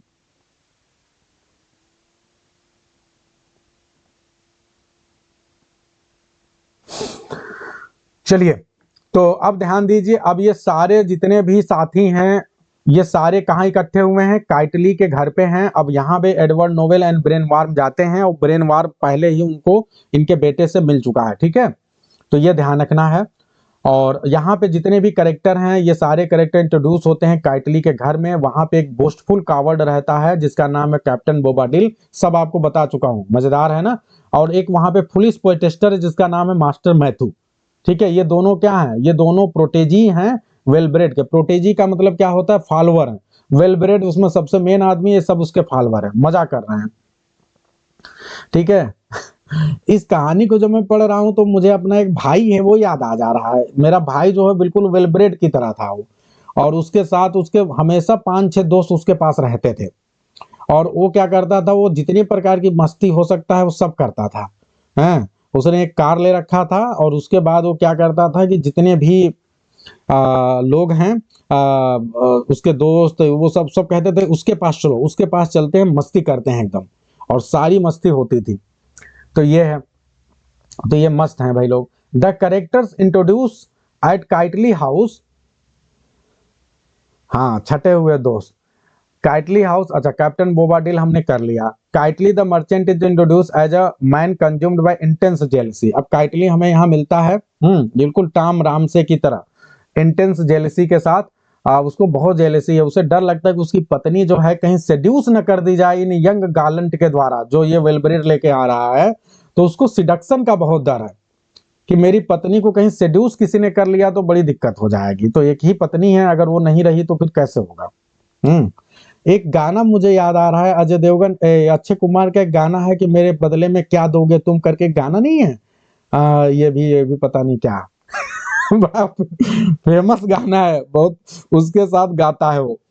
हाँ, उसकी पत्नी उसको चीट करती है तो भरे महफिल में जाके उसको बताता है गाना गा के दूसरे तरीके से। Brainworm disguises himself as an injured soldier begging for charity, fooling old novel and offering his service to help spy on Edward. अब देखो, अब जो आपके एग्जाम का जो सबसे मेन क्वेश्चन आ सकता है, देखिए यहाँ पे जितने भी साथी लोग, जितने भी लोग अभी हमारे साथ जुड़े हुए, मैं बता रहा हूँ एक एक पॉइंट, एक एक पल आपके लिए इंपॉर्टेंट है। और मैं बहुत फास्ट पढ़ा रहा हूँ, मैं स्लो नहीं बिल्कुल भी पढ़ा रहा हूँ, इसलिए आप लोग सभी बने रहें। नींद आ रही तो नींद से लड़ाई लड़िए, मैं कह रहा हूं नींद से लड़ाई लड़िए। मुझे पता चल रहा है आप में से तमाम लोग अभी नींद में हैं, नींद के आगोश में जा रहे हैं, तुरंत अपने मुंह पे पानी मारिए। ये आपकी जो लड़ाई है बहुत बड़ी लड़ाई है सफलता के लिए, इसमें बिल्कुल भी वो मत करिए, आप लापरवाही बिल्कुल नहीं कर सकते आप।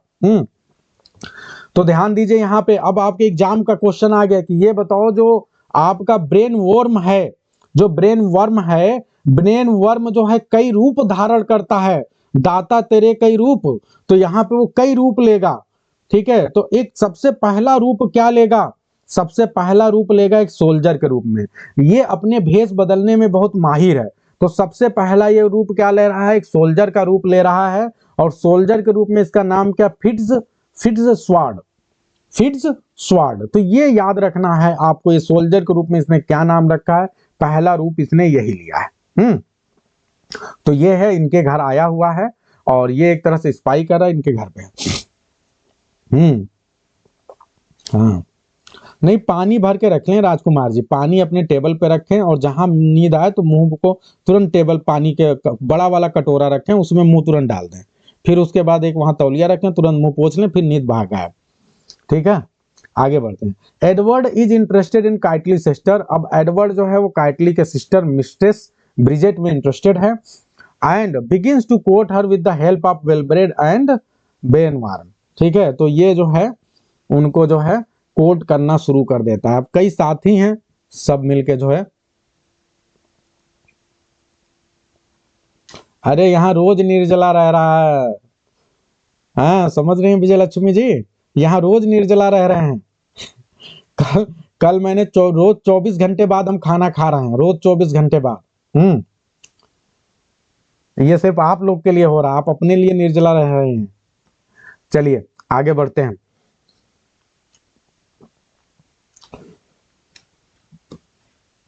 डाउन राइट जो है वेलब्रेड का plain speaking ill tempered half brother है, मैं पहले बता चुका हूं आपको। Enters and angrily denounces the affectations and follies of the city girls. ये एक मात्र पर्सन, अगर मैं आपसे पूछूं कि कौन पर्सन ऐसा है जो आलोचना करता है, ये जितने भी सिटी के मजे करने वाले लोग हैं, इनकी आलोचना करने वाले कौन है, तो इनकी आलोचना करने वाला है डाउन राइट, जो सीधे सीधे बोलता है। अब बोबाडिल की बात करते हैं। Bobadill attempt to show off his false bravado, ये हमेशा अपनी बड़ी बड़ी चीज दिखाते हैं। फॉल्स ब्रेवेडो, ठीक है, मतलब झूठी अपनी वीरता दिखाते हैं और फाइटिंग स्किल दिखाने की बात करते हैं। और ये ऑफर करते हैं इंस्ट्रक्ट, ये कहते हैं स्टीफन और मैथ्यू से, कहते हैं भैया तुम लोग अगर बताओ तो मैं तुम लोग को ट्रेनिंग दूं, मैं तुम लोग को ट्रेनिंग दूंगा, the art of sword fighting, मैं आपको स्वॉर्ड फाइटिंग करना सिखाऊंगा और तुम उसके बाद ऐसा सीखोगे कि चाहे जो आ जाए उसको एक धड़ाक से एक तलवार के वार में गिरा दोगे। तो ये बहुत बड़े महान आदमी है भैया, ऐसा ऐसा हाक देंगे कि इसको पकड़ दो कोशिश करो।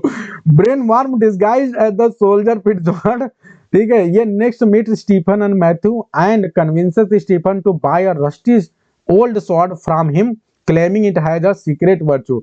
अब ब्रेन वार्म चालाक टाइप का आदमी कह रहा है जब भैंस बदले ही हैं सोल्जर का तो कुछ फायदा वायदा भी हो जाए।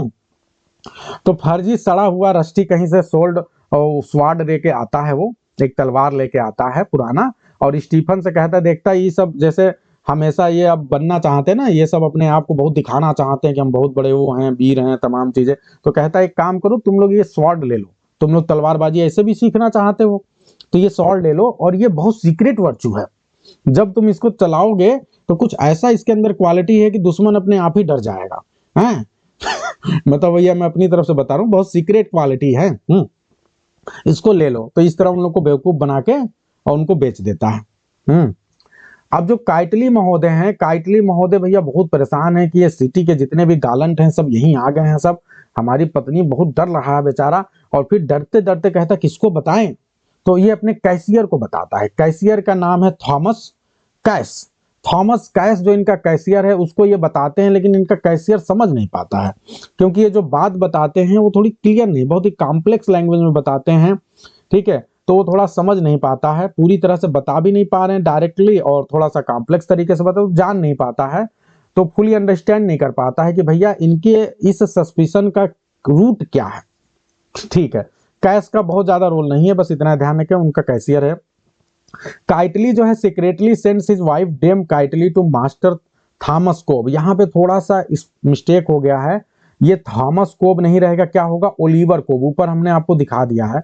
तो ओलिवर कोब के बाद जो है ये भेजते हैं अपनी पत्नी को, कौन है वाटर बीरर है उसके घर पे, और inquire about वेलब्रेड and the garlands, ठीक है, और ये जो है इंक्वायर करते हैं वेलब्रेड एंड गार्लेंड्स के बारे में, ठीक है, hoping to remove her from temptation, और ये सोचते हैं कि शायद जो है इस तरह जब इनकी पत्नी कहीं और चली जाएगी तो ये थोड़ा सा जो है अपनी पत्नी को बचा पाएंगे किसी टेम्पटेशन से, और इनकी पत्नी किसी के चक्कर में नहीं पड़ेगी। साइमल्टेनियसली इसी दौरान जो है Kitely sends a message to Wellbred through Cob, ये कोब के थ्रू वेलब्रेड को मैसेज भेजते हैं, उसको वार्न करते हैं कि ये जितना भी तुम्हारा डिसरप्टिव बिहेवियर है, जो तुमने क्रेजी वाला काम कर रखा है, ये सब बंद करो भाई। चलो भाई ये हो गया, अब आगे बढ़ते हैं। अब कोब की पत्नी जो है उसका नाम है टिब। जो कोब की पत्नी टिब है उसको ऑलरेडी जो है इंस्ट्रक्ट किया है काइटली ने कि तुमको किस पे नजर रखनी है, तुमको पहली तो बिजी रखनी है डेम काइटली को, एकदम बिजी रखिए, ठीक है, और थोड़ा सा कुछ जो भी हो मुझे बताना। And but is instead told by Dame Kitely, बल्कि डेम काइटली उल्टा वो क्या करती है, टू वॉच हर हस्बैंड, वो इससे कहती है कि तुम काम करो, तुम भी मेरे पति पे ध्यान रखना। तो इस तरह से अब ध्यान दे कि काइटली पहले सस्पेक्ट करता था, अब ये खुद सस्पेक्ट करने लगी है उसके ऊपर। तो अब इसको डर लगने लगा कि मेरा पति तो कहीं मेरे प्रति अनफेथफुल नहीं है, ये सारी चीजें। अब फिर आपके एग्जाम का एक बहुत अगला क्वेश्चन आ गया जो बड़ा इंपॉर्टेंट है, और ये एग्जाम में आपके पूछ सकता है कि ये बताओ कि इसने ब्रेन वर्म ने दूसरा कोई अवतार लिया, दूसरा कोई रूप लिया, बताओ दूसरा रूप क्या है इसका, व्हाट इज द सेकेंड रूप, सेकेंड डिस्गाइज। तो इसका जो सेकेंड डिस्गाइज है दैट इज सर्जिएंट, वो सर्जिएंट का रूप लेता है, ऑफिशियल ऑफ द कोर्ट या कोर्ट ऑफिशियल। अब ये कोर्ट का एक ऑफिसर, हाँ कह सकते हैं पुलिस वाला बन जाता है, ठीक है। तो अब ये कोर्ट की तरफ से समझ लीजिए आया है, पुलिस वाला बना है, सरकार को रिप्रेजेंट कर रहा है, और अब की बार इसने क्या किया, स्टीफन एंड मैथ्यू को अरेस्ट कर लेता है फॉर द प्रिटेंस ऑफ डेप्ट, ठीक है, डेब्ट के बहाने जो है तुमने डेट लिया है, कर्ज लिया है, इसी बहाने इनको क्या कर देता है, वो गिरफ्तार कर लेता है और उन लोग को ये विश्वास, मतलब डरा देता, विश्वास दिलाता है कि तुम लोग को कहाँ जाना पड़ेगा, काउंटर जाना पड़ेगा। काउंटर क्या जगह होता है, जो डेटर का प्रिजन होता है, जहां पे ऐसे लोग जो कर्ज लेते हैं उनको जहां रखा जाता है, वहां तुमको भेजा जाएगा। अब ये काम करता है। उसके बाद जो है बोबाडिल आता है, वो थोड़ा अपना दिखाने की कोशिश करता है, धमकाने की, लेकिन ब्रेन वार्म जो है इस समय सर्जेंट के डिस्गाइज में है, पुलिस वाला कपड़ा पहना है, तो उसको हड़काता है पुलिस वाले स्टाइल में, तो डर जाता है, डरपोक तो पहले से है, तो डर जाता है, डर के वहां से भाग जाता है। Brainworm as the sergeant manages to receive money from Stephen to be release. ये बहुत चालाक आदमी, मैंने बताया ना कि ये इतना मतलब ये बार बार लूट रहा है। पहले रूप में कैसे लूटा बताओ, पहले रूप में इसने कैसे लूटा, तो पहले रूप में इसने लूटा था कैसे, पहले रूप में इसने जो है एक तलवार दे दिया था, रस्टी सोर्ड दे दिया था, ध्यान दीजिए, रस्टी सोर्ड दे दिया था और उससे पैसे लूट लिए थे। अब की बार इसने क्या किया, गिरफ्तार कर लिया। जब गिरफ्तार करेगा तो क्या होगा, तुम अब डरा देगा, इतना डरा, जैसे आजकल नहीं हो रहा है कि नकली पुलिस वाले बन के आपको डिजिटल कॉल करते हैं, डिजिटल अरेस्ट करते हैं कि ये हो गया वो हो गया, फिर तुम डर के पैसा भेज दोगे। तो ऐसे क्या हो गया कि भैया ये नकली पुलिस वाला बन के आके डरा दिया, और डरा दिया तो अब क्या हुआ कि स्टीफन ने इसको पैसा देना स्वीकार कर लिया, उसने पैसा दे दिया, उसके पास पैसा था, उससे पैसा लूट लिया। अब इस तरह से जो है बच गया। तो यहाँ भी पैसा लूटा, लूटने में बड़ी तेज है भाई, तो यहाँ भी लूट लिया। अब डाउन राइट इवेंचुअली कैचेज बोबाडिल।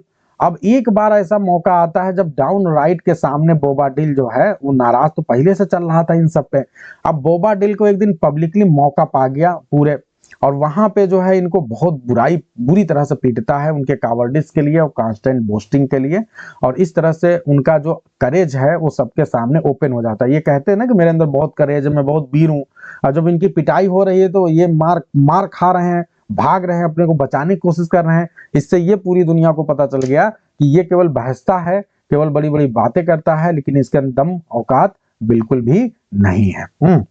तो ये भी कहानी इसका खत्म हो गया। अब ब्रेन वार्म जो है कन्विंस करता है ओल्ड नेवल को that Edward has eloped with a gentleman's daughter. अब यहाँ पे वो बताता है, ध्यान दीजिए, थोड़ी देर के लिए ओल्ड नोवेल को जाके खबर देता है कि एडवर्ड तो एक जेंटलमैन की डॉटर के साथ भाग गया है। इस तरह जो ओल्ड नेवल हैं ये डर जाते हैं, और ये कहाँ जाते हैं, ये जो है जस्टिस क्लीमेंट के घर पे जाते हैं to seek a warrant for their arrest, कि इनके और इनके बेटे को क्या कर लिया जाए, गिरफ्तार कर लिया जाए। मतलब अपने बेटे को खोना नहीं चाहते हैं, तो उसको पकड़वाना चाहते हैं, अपने पास लाना चाहते हैं। अब ध्यान दीजिए, जो काइटली है वो क्या करता है, इस खबर को ऐसे सुनता है, conversation that he misinterpret as proof of his wife infidelity. इसको ये लगता है कि शायद मेरी पत्नी है जो नोवेल के साथ भाग गई है, एडवर्ड नोवेल के साथ मेरी पत्नी भाग गई है, तो ये डर जाता है और फिर उसके बाद ये भागता है, बहुत तेजी से भागता है। कहां पे भागेगा, कोप के घर पे जाएगा कि कहीं इसकी पत्नी जो है वहां पे जो सिंपल सी बात है वो भी होगा, लड़का भी होगा। Believing his wife is there with a lover, कि उसकी पत्नी अपने लवर के साथ होगी। अब डेम काइटली जो है also acting on the miss apprehension, उसको भी ऐसा लगता है कि उसके हस्बैंड गड़बड़ कर रहे हैं, तो वो भी जो है कॉप के घर की ओर भागती है। और यहां ध्यान दीजिए, believing her husband Kitely is there with Tib, तो ये भी अपने हस्बैंड के ऊपर शक करती है, और वहां पे काइटली टिब के साथ मिलता है। तो ये पूरी कहानी चल रही है, दोनों एक दूसरे के ऊपर शक कर रहे हैं हम। अब यहाँ पे जो दोनों जेलस स्पाउसेस हैं meet in an absurd explosive confrontation at Cob's house. इस तरह अब की बार दोनों के बीच में बहुत भयानक झगड़ा होता है, कन्फ्रंटेशन होता है, और इस तरह से जो है अब वर्स्ट कंडीशन पे इनका झगड़ा चला गया है। लेकिन ये झगड़ा इनकरेक्ट है और दोनों एक दूसरे पे फालतू ही शक कर रहे हैं। अब यहाँ पे शक बहुत हाई लेवल पे हो गया है दोनों के बीच में। अब इनका घर तबाह हो सकता है, बर्बाद हो सकता है। इधर ध्यान दीजिए, Wellbred and Edward Knowell successfully complete the marriage of Edward and Mistress Bridget at Justice Clement house before anyone can stop them. और यहाँ क्या होता है, इसी सिचुएशन का फायदा उठाते हुए क्या होता है कि उधर बहन भी चली गई, जीजा भी चला गया, तो ये दोनों जो है काइटली को उसको लेके चले आते हैं, कहाँ पे, मिस्ट्रेस ब्रिजेट को लेकर जस्टिस क्लीमेंट के पास आते हैं, और यहाँ पे इनकी कोर्ट मैरिज करवा देते हैं। इस तरह से फाइनली जो है इधर तो एक काम बड़ा सा हो गया। All the major characters old Knowell Edward Wellbred Kitely, अब सारे सब एक साथ कहाँ आ गए हैं, सब एक साथ कन्वर्ट जापान सब आ गए हैं जस्टिस क्लीमेंट मजिस्ट्रेट के घर पे, कि अब वहीं चलते हैं वहीं समस्याओं का समाधान होगा। तो अब सब यहाँ पे आ गए हैं और यहाँ पे आप ध्यान दीजिए, जो जस्टिस क्लेमेंट है ये ओल्ड एंड मेरी मैन है, बहुत मस्त आदमी है। Takes the charge of the chaos, ये जो केओस फैला हुआ है, कंफ्यूजन फैला हुआ है, उसका चार्ज लेते हैं। Listening to the various grievances, सबको आराम से सुनते हैं, बारी बारी से सुनते हैं, सभी के ग्रीवेंसेस को, एक्यूसेशन को एंड कंप्लेंट्स को, सब कुछ सुनते हैं। और उसके बाद क्या करते हैं, Brainworm finally confesses the deception. अब उसमें जो है ब्रेन वार्म, आप सभी को पता है कि दो दो डिसेप्शन लेता है, दो दो बार चेंज करता है ना, तो वो भी अपनी बात स्वीकार कर लेता है कि यस मैंने दो बार रूप बदले थे, मैंने क्या किया। Reveals his disguises to the magistrate, अपने डिस्गाइसेस को बताता है। Justice Clement is thoroughly amused by Brainworm's wit, लेकिन जस्टिस क्लेमेंट है बहुत अच्छे आदमी, मस्त आदमी, मेरी मैन है, तो इनको बड़ा अच्छा लगता है कि ब्रेन वार्म ने जो है पूरे माहौल को सही बनाए रखा था, उसके विट से बहुत प्रसन्न होते हैं ये।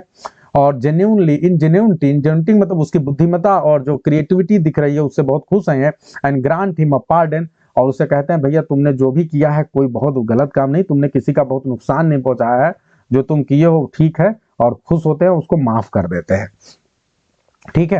अब Justice Clement exposes the jealous follies of the Kitely, ये यहाँ पे अब जस्टिस क्लेमेंट जो है एक एक की कमियों को बताते हैं।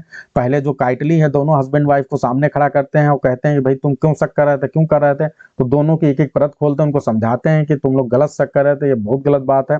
तो इस तरह इनका जो कंफ्यूजन दूर हो जाता है। इसी तरह से जो बोबा डील है उससे कहते तू बिना मतलब का क्यों फेंकता रहता है, भाई फेंक फेंक के सबको परेशान कर दिया, तो उसकी भी चीज बताते हैं कि फॉल्स ब्रेवरी तुम मत दिखाया करो, इसकी भी कहानी। The vanity of Matthew and Stephen, इन लोग की जो वेनिटी है, जैसे वो बहुत बड़ा अपने आप को पोएट समझता था, और ये जो है स्टीफन और मैथ्यू और स्टीफन जो है अपने आप को क्या बनना चाहता था, जेंटिलमैन बनना चाहता, उसके लिए आलतू फालतू काम कर रहा है। तो इन सबको कहते हैं फालतू चक्कर में न पड़ो तुम। इनकी भी कहानी खत्म। The excessive anxiety of old novel, old novel से कहते हैं आप बुढ़ा गए हैं, इतना ज्यादा क्यों परेशान है, चुपचाप मस्त रहिए, लड़का आपका बढ़िया है? इतना ज्यादा परेशान रहेंगे ऐसे कैसे होगा, अपना घर पे मस्त रहिए, बेटा अच्छा करेगा, टेंशन लेने की जरूरत नहीं है। तो उनको भी समझा देते हैं। और इस तरह से blaming all the confusion on the various humours of the characters, और कहते हैं कि देखो ये आप लोग की कोई कमी नहीं है, आपको मैं क्या सजा दूं, आप लोगों ने कोई गलती की ही नहीं है तो सजा कैसे दूं। गलती क्या है, गलती तो आपके ह्यूमर की है, आपके अंदर जो ह्यूमर है, आपके अंदर जो जन्मजात ये बना हुआ है कि आपका ये वाला ह्यूमर आपके अंदर है ही, तो इसलिए मजबूरी में आप वो गड़बड़ियां कर रहे हैं।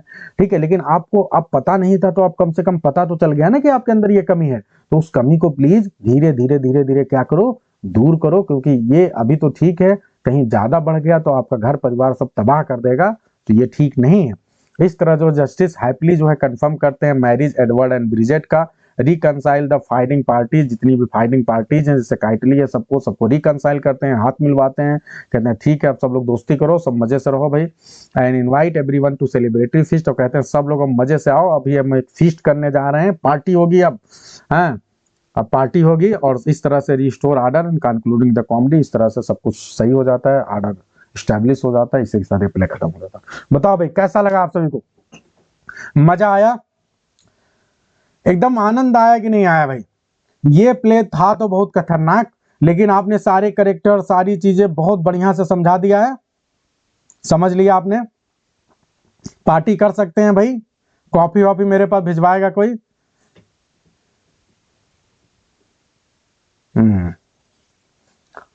तो ये प्ले जो है आपका बहुत ही बेहतरीन तरीके से खत्म हो चुका है। ठीक है, और बहुत ही जितनी भी चीजें मैंने बता दी उससे बाहर कुछ नहीं आएगा, इसमें लाइन बिल्कुल नहीं आएगा आपके एग्जाम में।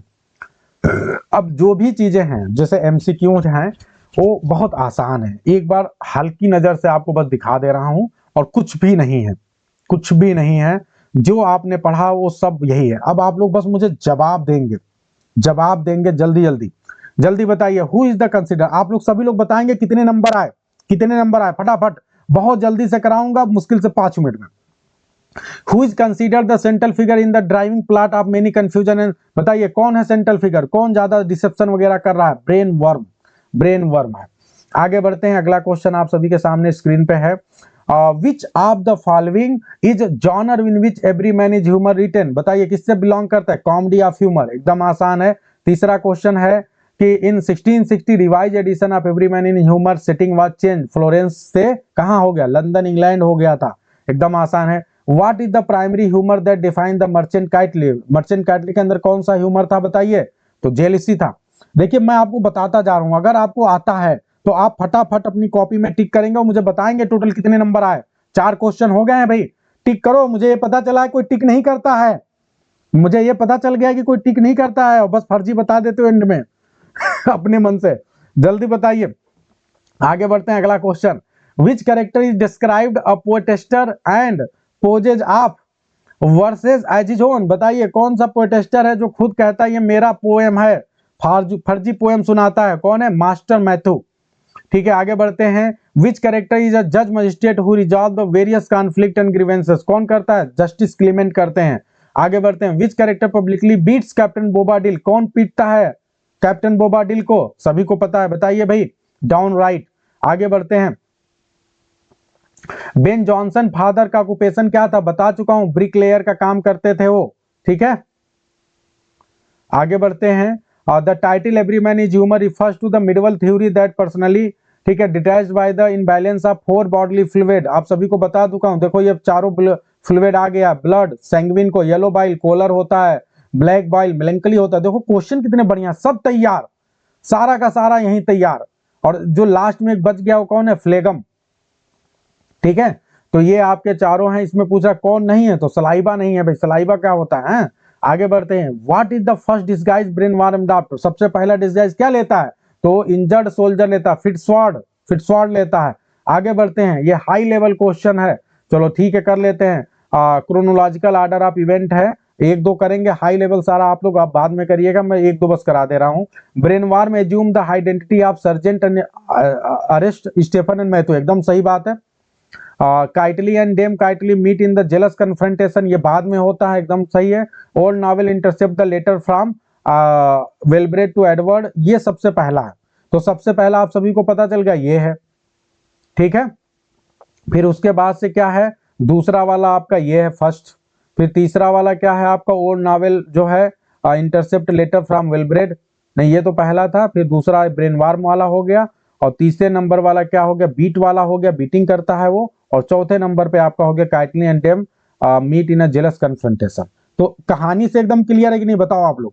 अच्छा ये बताओ, ये जो मैंने क्वेश्चन जानबूझ के बहुत खूबसूरती के साथ आपको इवेंट वाला बनाया था, I have given a lot of time to frame these question. आप देखिए मेरे क्वेश्चन केवल पहाड़ जैसे नहीं रहते हैं, मेरे क्वेश्चन की में विशेषता ये भी रहती है कि I am trying to give you more and more information through the question. और ये जो क्वेश्चन है यहाँ पे ये भी मेरी कोशिश रहती है कि प्लॉट आपको कैसे एकदम याद हो जाए, तो ये वाले क्वेश्चन इसीलिए बनाता हूं। तो ये बहुत ही बेहतरीन क्वेश्चन है। अब आगे बढ़ते हैं। अगला क्वेश्चन आप सभी के सामने, ये भी हाई ऑर्डर क्वेश्चन है। हाँ हाई ऑर्डर सोच रहा था मैं थोड़ा छुड़वा दूं, लेकिन चलो ठीक है। विलियम इनकरेक्ट बताना है। अब बताइए इसमें से कौन सा इनकरेक्ट है? William Shakespeare believe to have played, एकदम इन्होंने प्ले किया है। फिर उसके बाद से the character of master Stephen is old Knowell country nephew, ये भी सही बात है। द सेंट्रल इलेक्शन क्या होता है? Revolve around the action revolve around the courtship of mister Bridget and Edward novel, ये भी सही बात है। ठीक है, एडवर्ड नॉवेल और ब्रिजेट के बीच में जो है कोर्टशिप चलती है। Justice Clement sentences Brainworm to death, बिल्कुल ब्रेन वार्म को क्या डेथ दिया था? नहीं, पार्डन कर दिया था ना, पार्डन कर दिया था, माफ कर दिया था।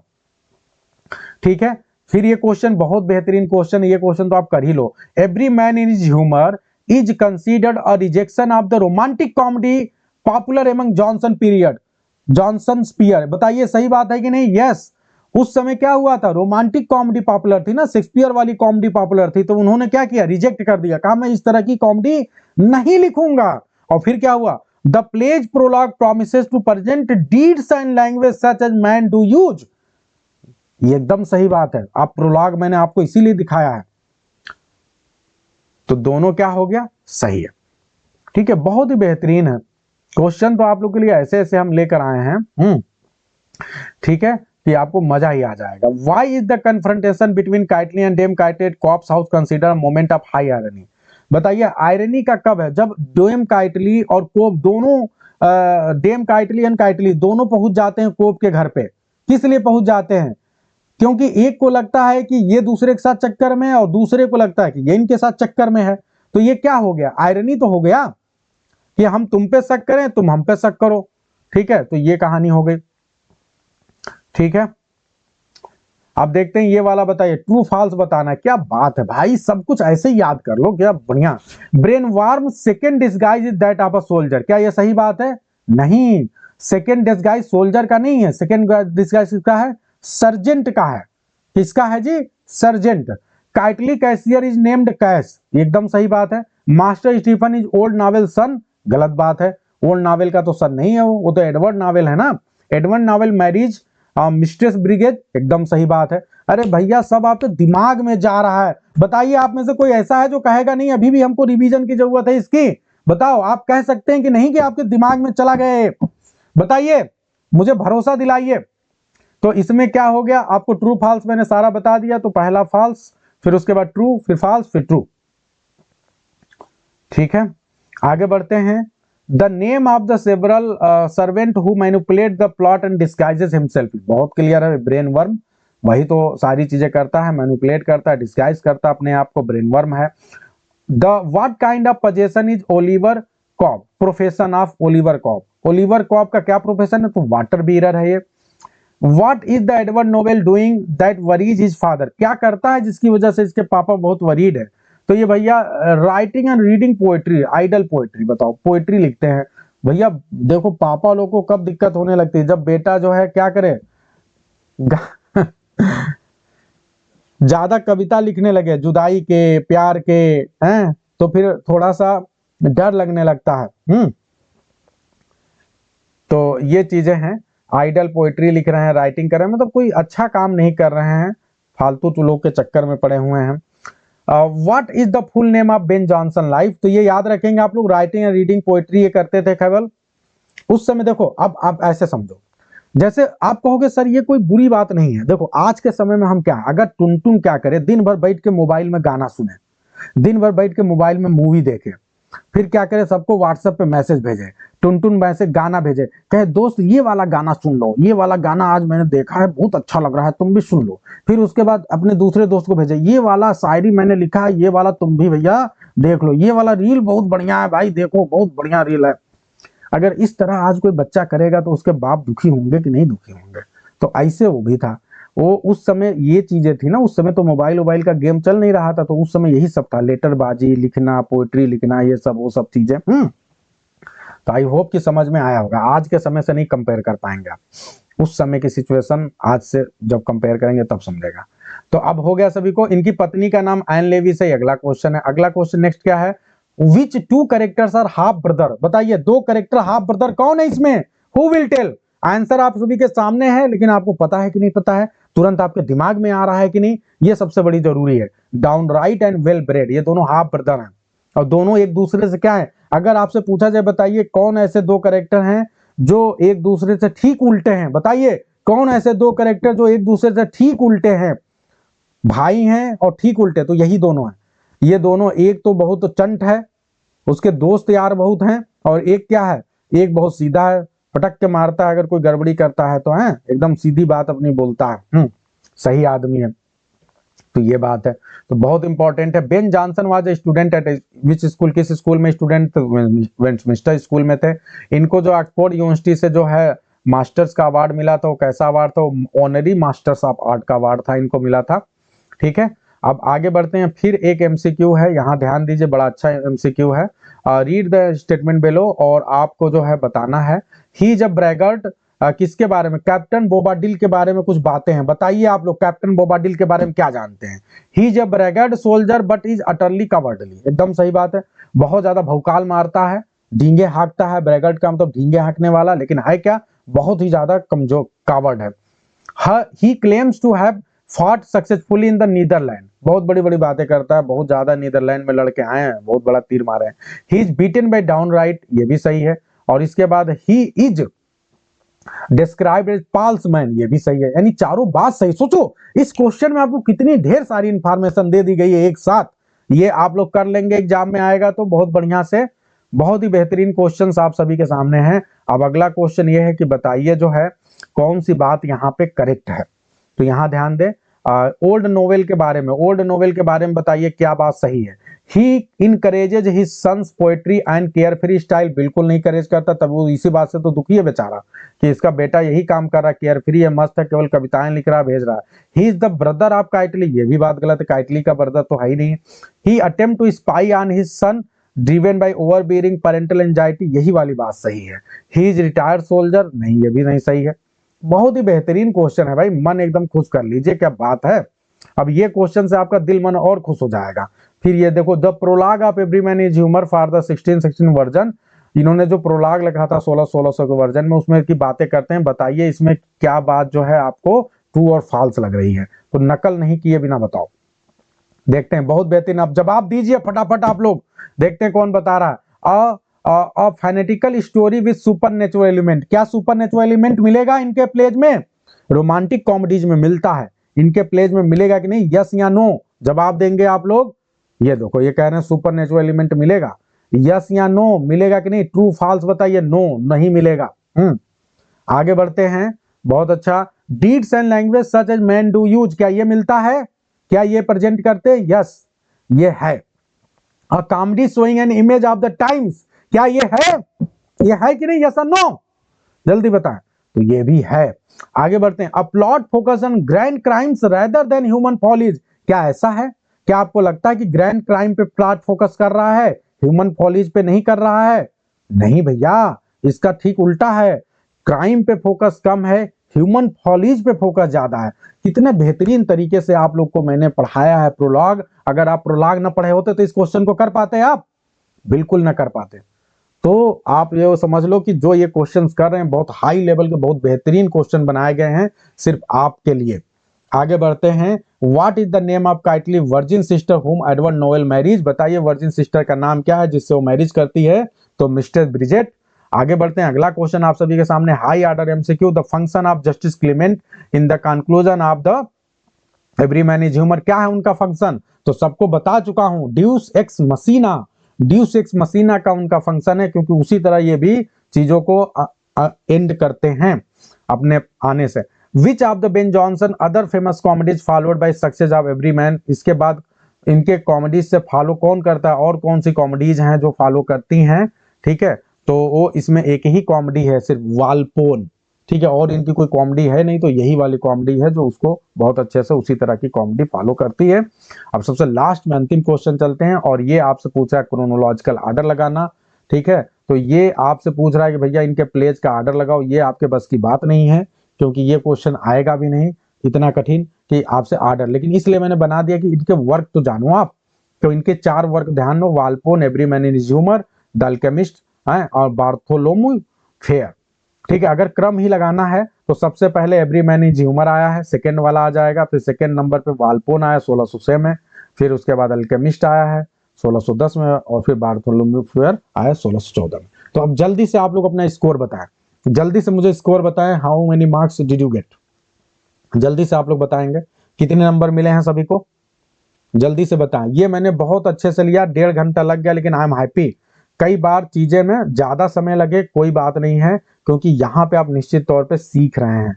ठीक है, ये ऐसा प्ले था कि अगर यहाँ से क्वेश्चन आता तो बहुत लोग नहीं कर पाते हैं। इसका जो प्रोलॉग मैंने आप सभी को बताया वो बहुत काम की चीज है, और आप सबसे बड़ी चीज आपको एक समझ बनाने की कोशिश मैंने की है। साथ ही साथ आपने कॉमेडी ऑफ ह्यूमर को भी समझा इसमें। ठीक है, तो बहुत सी चीजें आपने समझा है। अब मेरा एक क्वेश्चन लगभग आप लोग को क्लियर, लगभग सारी चीजें मैंने बता दी, तो अब नहीं कुछ पूछता हूँ। चलो, क्लियर है सभी को? स्कोर अपना बताते हैं जरा भाई, देखें कितना कितना स्कोर है। 28, 27, ठीक है, अंजलि 28, अमित 27, अनुपमा 27, सोनम 26, कोमल 28, राकेश 28, छाया 26, प्रीति 27, अंजलि 28, राजकुमार जी 27, नीतू 24, और बाकी लोग नहीं बताना अपना स्कोर, क्या बात है। अब कोमल जी आप बताइए, हृदय की गहराइयों से आपको मजा आया कि नहीं? आप बहुत ज्यादा चिंतित थी इस प्ले के लिए। अब हम इस प्ले को हड़बड़ी में नहीं पढ़ाना चाहते थे, मेरी ये इच्छा थी कि जब हम इस प्ले को पढ़ाएं तो थोड़ा अच्छे से पढ़ाएं, टाइम लेके पढ़ाएं, ताकि दिल खुश हो, मन खुश हो आपका, और ऐसा पढ़ो कभी भूलो ना। मैंने आपको प्रोलॉग और सारी चीजें बताई कि अब इसे भूल नहीं सकते आप। तो ये कोशिश है हमारी, और इसी कोशिश में उम्मीद करता हूं कि मैं सफल हुआ। अच्छा, दिल की गहराइयों से थैंक यू बोल रही हैं। अच्छा, चलिए भाई।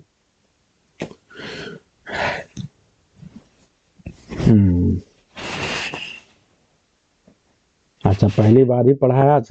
चलो भाई, इस प्ले ने बहुत मुझे थोड़ा सा वो था, क्योंकि इसको मैं ना बैठ के पढ़ नहीं पा रहा था, कभी भी थोड़ा पढ़ता था फिर कहीं बिजी हो जाता था, तो ये फंसा हुआ था, तो मैंने कहा इसको करता हूँ। तो चलिए, उम्मीद करते हैं बहुत अच्छे समझ में आया होगा।